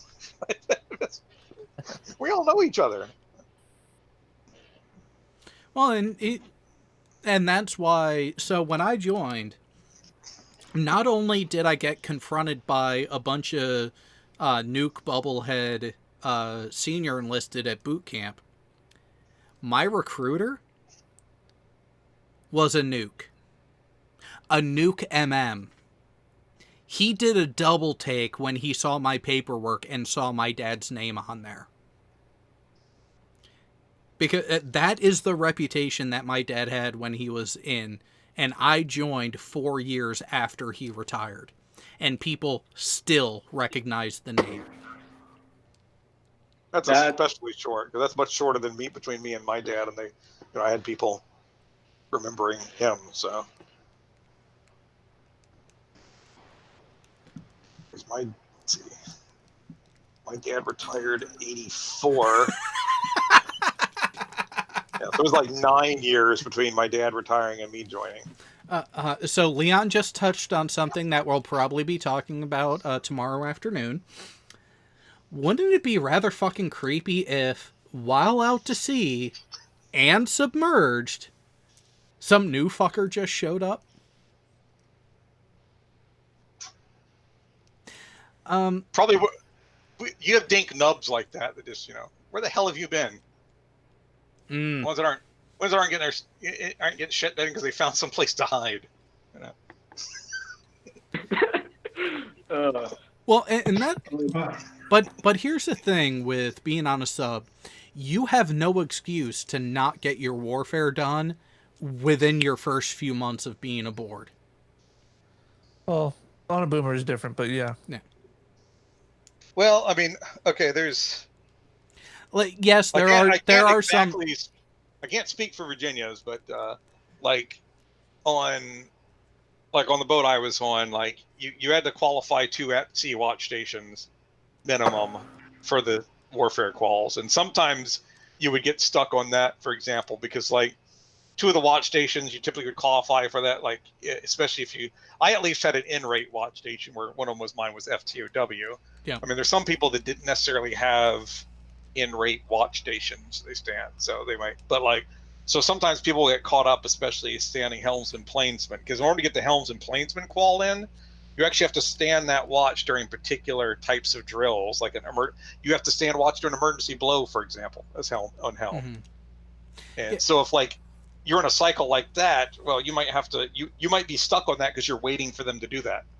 It's nothing you've done wrong, you just literally can't get that qual till they do that operation. Well, yeah, but I'm saying is when you start checking in aboard, you're going to get your warfare book as part of your check-in. Yeah, well, yeah, you have 9 months to complete it before they start considering you delinquent. At least on the fast attack, they did. Most people finished it before then, but 9 months was. Yeah, on the surface side, it's different because the warfare requirements are there for eval purposes as you go for E5, E6, and up, but they're not. It's optional. Yeah, it's much more optional.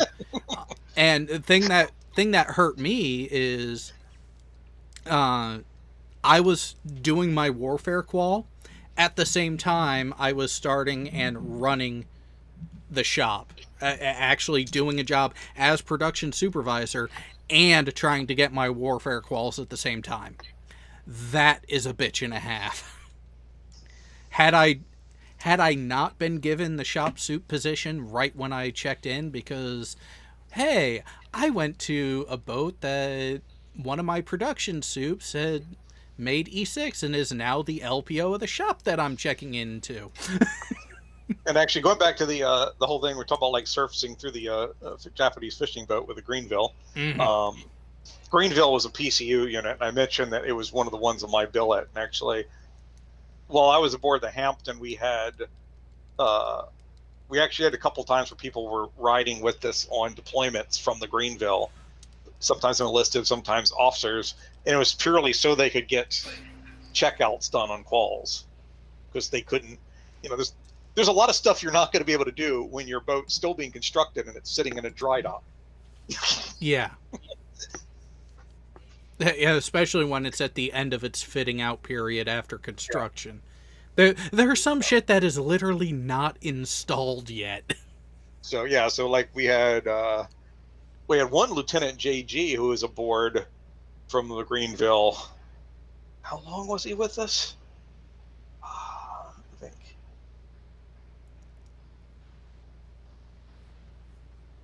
11 months straight. Oh He wow, was attached. that's some TAD period. Oh, Well, I mean, you know, he's Lieutenant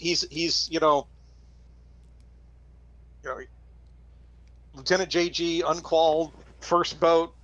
yeah, You know, he's gonna have to get all these quals done for standing on the con, diving officer. You can't do that on a boat that's not able to do the stuff. Well, And I mean, and the Greenville was the exact same class we were, and had a lot, very many of its systems were identical to us. So that made for an easy comparison. So here's something to think about too, long term. Your hardest qualifying period is your first one. After that, requaling when you go to a different boat, a little bit easier. it's much easier to recall. Even if it's a different class boat, it's still easier. Well, yeah. So I'm AWSW, so aviation and surface warfare. Here's the nice thing. My primary test and then a board. Now, granted, it was a group board, not the individual board that the We do, yeah. that the subs do. So, you kind of looked at a little bit there. Well, ours is a group board. It's a group of board people that are grilling your ass. Jared. Yep. As it's very nearly 0330 here, I am going to bugger off to bed. All right. Thank you All for right, showing up, see Alan. ya.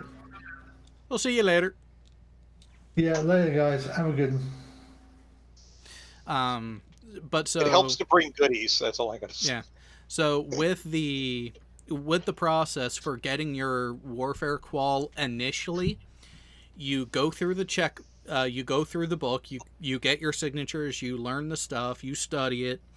Then you have a written test that you have to pass, and then you have an oral board where you will be asked questions that you have to answer. It's just, being subfleet, you don't have a secondary warfare option that you can do. I did. The board for surface was really fucking easy because I did it right after I got my aviation. You have to get your primary before you can start officially on your secondary. Now here's the fun thing. Your primary warfare, whenever you change to a different deployable command, you have to requalify your primary warfare.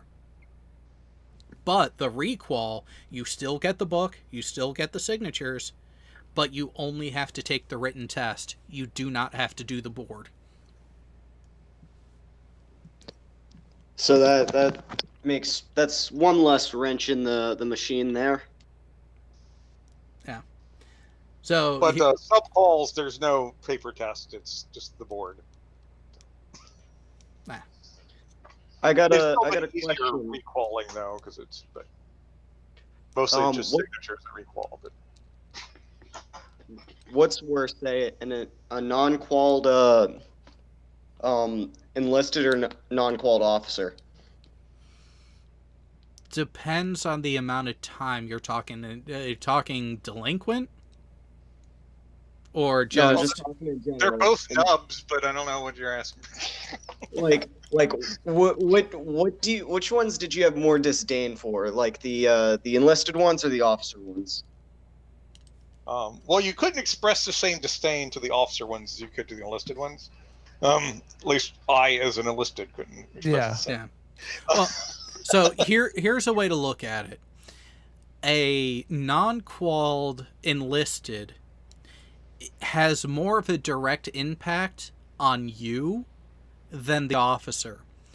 because the quicker that nub gets qualified, the sooner they're on the actual watch rotation, which makes it Yep. easier on you. My entire division had 7 people in it. That was including the chief. We had 2 at sea watch stations. You do the math. The chief never was there. Is the Well, the no. math- First of all, you got to figure the chief. Most time, the chiefs, they're generally standing diving officer or chief of the watch. Yep. They're not standing in their division. So we had, besides the chief, we had 6 people. We had 2 watch stations per watch section and 3 watch sections. So do the math. Somebody was always standing there, or if somebody was not qualified, somebody would have to do a little bit extra work. Exactly. Every rotation you had a watch. Oh, There was no off when it came to the watch rotation for you at that point. port and starboard sucked. Yeah, you might double up where you're. I mean, the positive thing is like one of those stations was the OTH, which is only useful if you're at periscope depth or surface, and or surface, which fast attacks most of the time aren't. But we inherited that when they combined data processing. Data processing techs used to stand OTH. Until they decided to get rid of them because, well, they, once again, we're not at the surface or some periscope depth very often. So, yeah. So, and being nuke, you'll have your own special quirks to the watch rotation. But it's still the same. The sooner you get qualified, the happier everyone around you will be because, hey, that's one more body in the rotation, which gives them more flexibility to do other shit and, I don't know, sleep. Oh man, I love being. Nuke events had a pretty full number of watch stations to stand to. So they might throttlemen, they might stand engineering room lower level, they might stand. Well, on the boomer, we have 2 lower level engine room watches. They have a mid level watch, and then they have the turbine generator watch. I always found the I can lower. remember off the top of my head. We only sort of had a middle level. It was kind of this small section that kind of ended at the it ended at the sump pump for the reduction gears. Yeah. Because that further after that, it was just upper level and lower level. That was the only place we had 3 levels, was right there. And then, so we had a lower level watch. It was a machinist mate. An upper level watch. It was a machinist mate. There was generally another one who was in charge of like the evaporator, distiller, then a throttleman. Those are the ones most machinist mates would stand. Yeah. What would you say is the best part about being on a sub? The food. That's about it. Food and the lack of politics, generally. Yes. There was a lot less politics on submarines. I hear that's a thing just so people aren't at each other's throats. Like, that's an unspoken rule, especially on a sub. Oh, and the fact that a lot of the uniform standards get a little bit lax as soon as those hatches close. We did pay $5 to our onboard MWR to get a no shave chit, so you could actually grow out a beard or mustache outside of regulations. Most of the time, I was still had wearing to still had to keep it presentable, though. Yes. Let's see. But what yeah, you're else. sitting there with your poopy suit tied around your waist with like a Metallica T-shirt on. Exactly. Wearing a hat backwards that isn't exactly the command ball cap. Yeah. One thing though I that heard about that one that you have more leniency on your hat and stuff. And that was the officer of the deck. No. that was the officer of the deck, the FTW, the QM. The dive would look at you surly because he wouldn't do it, but God, I miss Senior Chief Thompson. He was a great guy. he was a surly A-ganger. That if he liked you, you hated him because he was just making life miserable. But after a while, once you qualified and you found out that he really enjoyed having you around, he would go out of his way as a off-watch diving officer to run around his messenger to go get people drinks and control and stuff. That was a senior chief Knapp on mine. He was an RM in our case. Just like that. But no, one thing I liked about it is I gotta wear contacts underway, whereas pretty much anybody else that's not qualified periscope operator did not get that luxury, even if you paid for them yourself. God, Periscope. How'd you pull that one off? Periscope operator.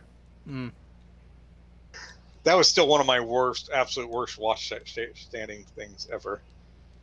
We were sitting off the coast of Yugoslavia. We were doing ELINT, so we had cryptologists and intelligence specialists aboard. Had periscope depth, 2 Brawl 34s up, periscope up, and I'm standing FDOW in the middle of the night. And the WEPS is the OOD. And he tells me, FDOW, man the scope. And he's doing this. I'm like 15 minutes into the watch. 6-hour watch. I'm 15 minutes into a 6-hour watch. He's telling me to man the scope. And I get on the scope, and it's nighttime, and it's overcast. The water's black. The sky's black. The horizon's black. For the next 5.5 hours. That's all you're looking at. That's all I was looking at. Well, did they have the NV filter on the Flight 3s for that? Oh, we used the nav scope for it. It actually had night vision. Yeah. But that was you couldn't see shit with night vision. Fuck. You're 150 miles off the coast with radio antennas up. Yeah, There's you ain't seeing around. shit. There's nothing to see. The only thing you're seeing is the green static from the night vision. I was looking at that for 5.5 hours straight. That was the worst watch I ever stood. One of the worst things is when you're standing the periscope watch on any type of boat that has fairwater planes, is if you're during a stormy night and you get sucked up, and then you hear the plane slap against the water, and you just have to call up broached. If you did it before the dive did, oh, he hated you for that. Wave slaps in the planes, yeah. I only heard that once. That we were under a hurricane. To be fair though, we didn't have fairwater planes. We had bow planes. I don't know if we were getting wave slaps on them. I'm sure you were. What's worse, what's worse is we were at 150 feet getting wave slaps on the bow plane. Yeah, but it was funny. One time we were off the coast of Vancouver Island, like far enough out that we could be submerged, but we were on the side where you could actually see some lights from a town on the west coast there. And I'm looking out to the east towards the island, and I'm looking down just really quick, just looking quick down. I could see just the tip of the fairwater plane out of the water. I'm like, and I could feel this going up, and I'm like, broached, and the dives officer, how do you fucking know that? Bam, broached.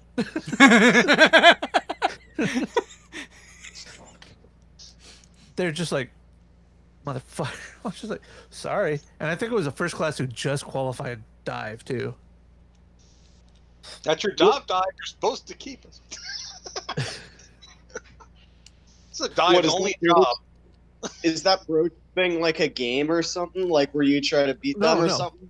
No. It is literally a bad thing for a submarine to broach, especially with fairwater planes. Because it means you are now more visible than you probably should be. Probably pretty close to actually being surfaced at that point. And if you have the wire or any sort of buoy out, you could be potentially chopping that off. Yeah. Yeah, because that comes off the back of the sail. At least it did on ours. I don't know about yours. Yeah, it did. It came up. I'd assume the wire came off. The wire came off the back of the sail. The buoys came out of a separate area that I can't talk about right now. Yeah. But yeah, you don't want to broach because it's when. No, I was saying like the periscope man calling it out before the dive person. No, I just happened to have gotten lucky and caught it. It just comes off as a bit of a little bit of a dick move, because it's like, hey, you're failing at your job. What? No, I'm not. Bam! Fuck. Or there's my favorite when you're diving standing. officer's only job. He's supposed to maintain the depth of the boat. That's his only fucking job. And he's supposed to be calling out at certain intervals. He's supposed to call it certain depths. And when you hear that number going above what the ordered depth is, you get a little worried. And then you hear the magic depth where the fairwater planes are surfaced. You know they are, and you're just waiting for and it's not even a wave slapping against it.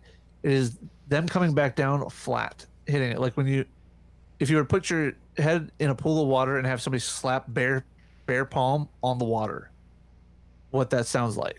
Yep. Except a lot louder. Yeah, just a little bit. It's a lot more surface area than a palm, obviously. Ours wasn't quite as loud. Bow planes aren't as big as fairwater planes, but you could still hear it. It was still an audible slap. That sounds. That sounds like, yeah, that does kind of sound like somebody not doing their job just a little bit, you know? Well, sometimes you're just at the mercy of the weather and there's nothing you can do about it. Yeah, like being under a hurricane. Or a winter storm in the North Pacific. To be fair, though, like that broach is actually, the waves were just so big, we were literally coming out of one wave and going into the next one. Oh, it's like Sounds about right. That's the only time when I got off watch on that one. That was the only time too where I had actually used the straps on my rack. Yeah. So there's actually a video that was taken from the bridge of the Kitty Hawk of us going through rough seas, and the flight deck, depending on how heavily loaded we are, is anywhere from 60 to about 75 feet from the water line. We had waves crashing over the bow, coming back to about the waist catapults. Oh, really? Yeah. Yeah. That would probably be about conditions that were giving us our wave slaps then, yeah. Oh. I just saw Anamorphic Mind's question in the chat. I'm curious what everyone thinks of the USS Waste of Money. I'm not entirely sure if I would call it a waste of money yet, because there are some things that they've done with the design of that boat that are actually pretty ingenious. So apparently when they're doing a quick turn, it actually does a bit of a drift, and actually it speeds up the turn. And the way they designed the hull, it self-corrects from that deflection due to a sharp turn or a sharp move. It corrects back to center line a lot quicker, to where in my opinion, it is a very good design for the specific reason they designed it, like where the intended use is. So. Yeah, I would agree with you guys on that. It's just, I think it was executed very poorly by the builders, and it spent the first few years literally much like the what is it now, the Ford that's going through their issues. Yeah, the Ford is still in testing, and actually the Zumwalt is still in testing. Actually, the scary thing is the second Ford carrier is likely going to be ready before the first one, just literally because of all the bugs in the Ford itself. Yep. I'm not familiar with the term USS Waste of Money. Which ship is that? The Zumwalt. USS Zumwalt. DDG 1000. If you look it up, it's actually a rather unique and stunning ship that was designed for low signal reaction to radar, and also increased seaworthiness, especially closer to the littoral area, closer to shallow water. It's a littoral warship. It's designed specifically for that kind of shallow water. There you go. Navy operations. Which, I mean, that's the environment it's made for, but I mean, it really hasn't been tried out in that area yet. Like that's. Oh Looks yeah, an that awful lot one. like the Nautilus from the League of Extraordinary Gentlemen. Yeah, but that bow has actually helped them rip through rough seas. Like they're Oh yeah. actually out in the northern Pacific right now, or recently have been, and they have been literally hunting out the storms just to test the seaworthiness of that boat in rough Oh, yeah. seas. So, do y'all think that was a waste of money or what? You have it, there were more cost overruns than there Yeah. technically should have been. The design for the mission profile they were primarily targeting needed to be addressed, but they over engineered it. Yeah.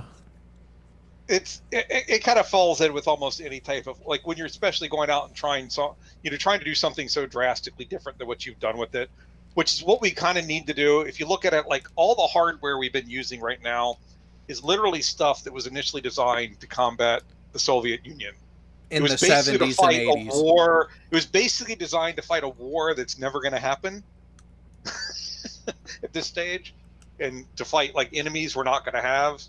And this is kind of the direction we have to go. So yes, it's got a lot of issues with it. Yes, there were overruns, but at the same time, you're going to have to work this out and figure it out, because, well, this is where combat's going to be in the future, and either you got to design for it or what. I mean, Fall behind. right? Yeah. You know, it's been proven time and time again that, you know, like the destroyer design, like the Arleigh Burkes, are very susceptible in littoral waters. Yeah. Okay, that's actually a cool They're picture. not designed for it, and you know. Was that taken in Everett, or is that taken up here in Maine? Probably up in Maine.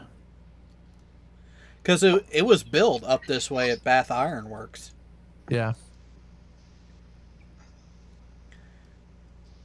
But yeah, the two main things that they wanted it to be is have a low radar profile and be better in the littoral area because of the shortcomings of the Burke. And they definitely got the radar profile down. And they're still doing seaworthiness testing, and they're getting closer to the littoral areas with it, and it seems to be hitting the benchmarks. It has just taken a lot to get it there. And oh god, that fucking quagmire.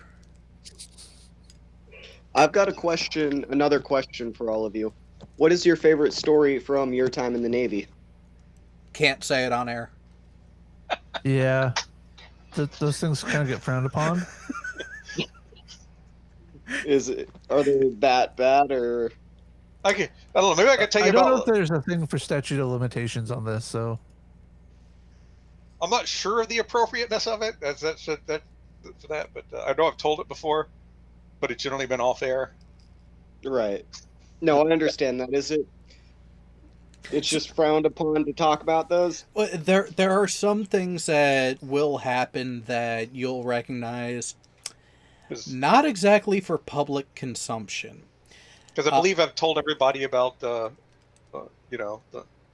Petty Officer Gumby and Sternbach and the Lieutenant. Yeah, I remember that one. If you want to hear it tasted, we wait till we're off the air and I'll tell you. I'll tell it again. I want to hear this. Which will be in about 15-20 minutes. But yeah, It'll prepare you for submarine life, because you will encounter situations. Oh, and here's the thing: my preferred stories actually took place while we were in a foreign port. So, yeah, you'll have that kind of stuff to look forward to too. But as for my favorite thing that I can say on air that took place aboard ship, there was a part of the crossing the line ceremony that I particularly enjoyed. So, being on a carrier, we actually had a large number of people that were wogs, that were polywogs who had never crossed the line before. So, we're going through reindeer games. And by reindeer games, I really mean that. Like being paraded around the shop, killing time before we got to go into the hangar to join the really fun stuff. One of the things that ended up being fun was the last couple stages of it, to where got to ride the aircraft elevator from the hangar up to the flight deck.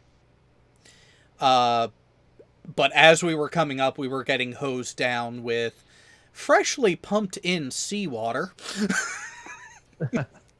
And then when we got up to the flight deck, mind you, this is a little bit south of the equator by the time we got there, out in the Indian Ocean, so not exactly the warmest of conditions with the time of year that we were doing it. Because we were heading down into the winter, because we were heading to Australia. So it's a bit chilly, rather fucking windy, but coming up the elevator, and in the few moments between getting sprayed in the face with seawater, actually getting to see a massive skull and crossbones flying from the aft of the island, that was pretty cool to see. The fact that they actually unfurled that fucker in the way they did. And then as we're up there doing DC Olympics, actually having just a rubber patch and a bunch of us have to stop cracks in pipe fittings from leaking as they're increasing the pressure of the seawater going in. So getting even more soaking wet. And then we got to go for a swim through quite the run of seawater, filled with the dye packs that are used in the air crew life preserving kit. So, Tacey, have you seen Top Gun? Yes. All right, so you remember when Goose died and they showed the two of them in the water, that bright green patch that was emanating from them? They put about 10 of those in a 30-foot long by 3-foot wide trough, filled with just enough seawater that if you laid down in it, you were completely covered, and we had to swim through it. Let's just say that dye does not come out of a white shirt. I'd imagine it's hard to get out of your skin, too. No, a couple showers later, it was out of the skin, but that never came out of the t-shirt. Never. You still have a shirt, I'm guessing. Nope. The thing got trashed. Like, it was ripped, written. So, part of the fun of the crossing the line ceremony is the ambiance and costumes that are made. I've seen a lot of those. Oh no, you've seen the tame stuff. When you're actually aboard ship and you actually do get to cross the line, that's when you're going to see the uncensored version. Yeah, but they've tamed a lot of it down now. Yes and no. It depends. Not drastically, but enough to where it's kind of lost the fun. The equator was easier Yeah. because I went through a different line. I went through another line crossing ceremony. If you want a hint, you look. Want a hint? You got to look at my billboard, middle row, last trip. Yeah. Yeah, that's right. You are the fucking blue nose. By the way, can anybody tell me what's wrong with this picture? Well, number one, why is there a Russian sub labeled America and an American sub labeled Russia? Yeah. I was about to say that. And isn't that Chinese an American sub? Because that looks a lot like one of the I'm not familiar with Chinese subclasses that much, but it looks a lot like a That looks like Lafayette a class, or It looks like the old like an old George Washington class boomer, Yeah. or a No, Lafayette class. No, or... that's Lafayette. The George Washington looked more like the Ohio. It's a slightly smaller Ohio. Fucking hell! Oh, did everybody hear that? By the way, did everybody hear the guy was able to survive an attack by a Kodiak bear with a 22 caliber pistol? How the hell did he manage that? Oh well, My question is, how did his gun not jam before he got a bullet out of it? well, no. So he managed to survive fine. The friend with him that he shot in the leg did. Makes sense now. This also makes sense. Well, now. They only have the one.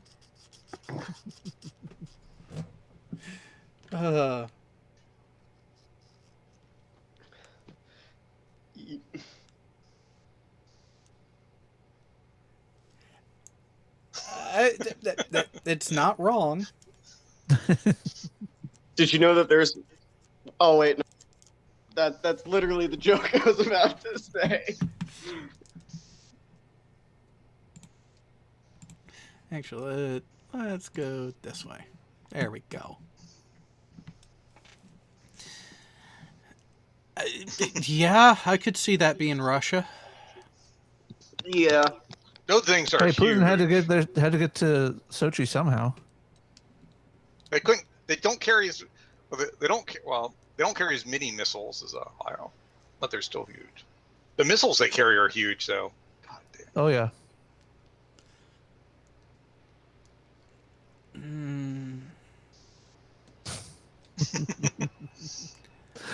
Wow. Yeah, I'm not sure if I would say the K535 was one of the best still in service. It's the only one still in service. Yeah. Oh wait, sorry. Hey, this is Deterrent Park. It's sad that I could tell that just by the trees and the sail there. Well, sorry, we don't get that much snow in Connecticut now. Otherwise, well, that, and we don't have the trees that close to the sail that's on a display over by the Nautilus Museum now. Yeah. Again. Yeah, that's a Typhoon. That's not an American boat. But the second one is a Russian boat. Yeah, the second one is a Russian. At least they got one of them right now. Yeah. Well, two of them if you count Hungary. But This is off topic from like current day submarines or like aircraft carriers, but the most interesting Navy tradition is actually the Constitution. How that's still an active, quote unquote, active ship. Yeah, I've been to it a few times too. Yeah. Yeah, so I True. I live between Boston and the sub base in Groton. So wow. Whoever mans the Constitution has some real. Like, well, so wearing the. that's not wrong. Yeah, so the being stationed aboard Old Ironsides is a special posting. You actually have to go through an interview process for it, and similar to the Honor Guard, because you get special uniforms for it, and you actually learn how to actually sail that ship for when it does leave its berthing. Oh, do you want something that's a little bit scary, though, if you're talking about the displacement? You realize that a Ohio-class ballistic missile submarine displaces almost the same as a Yorktown-class carrier from World War II. Yeah. I actually have some very interesting stories from the Yorktown from my time in high school, because we stayed aboard the Yorktown. I'm not into conspiracy theory stuff, but let's just say we had a fair few spooks that night. Well, OBS is starting to fritz out for no goddamn reason, and it is almost 11 o'clock. So before we completely lose everything, we're going to go off air. So for everyone who's been watching, we will see you back live on this channel in 17 and a half hours. Here you go, Jared. So we will see you guys then. Good night, everybody. Night. Night.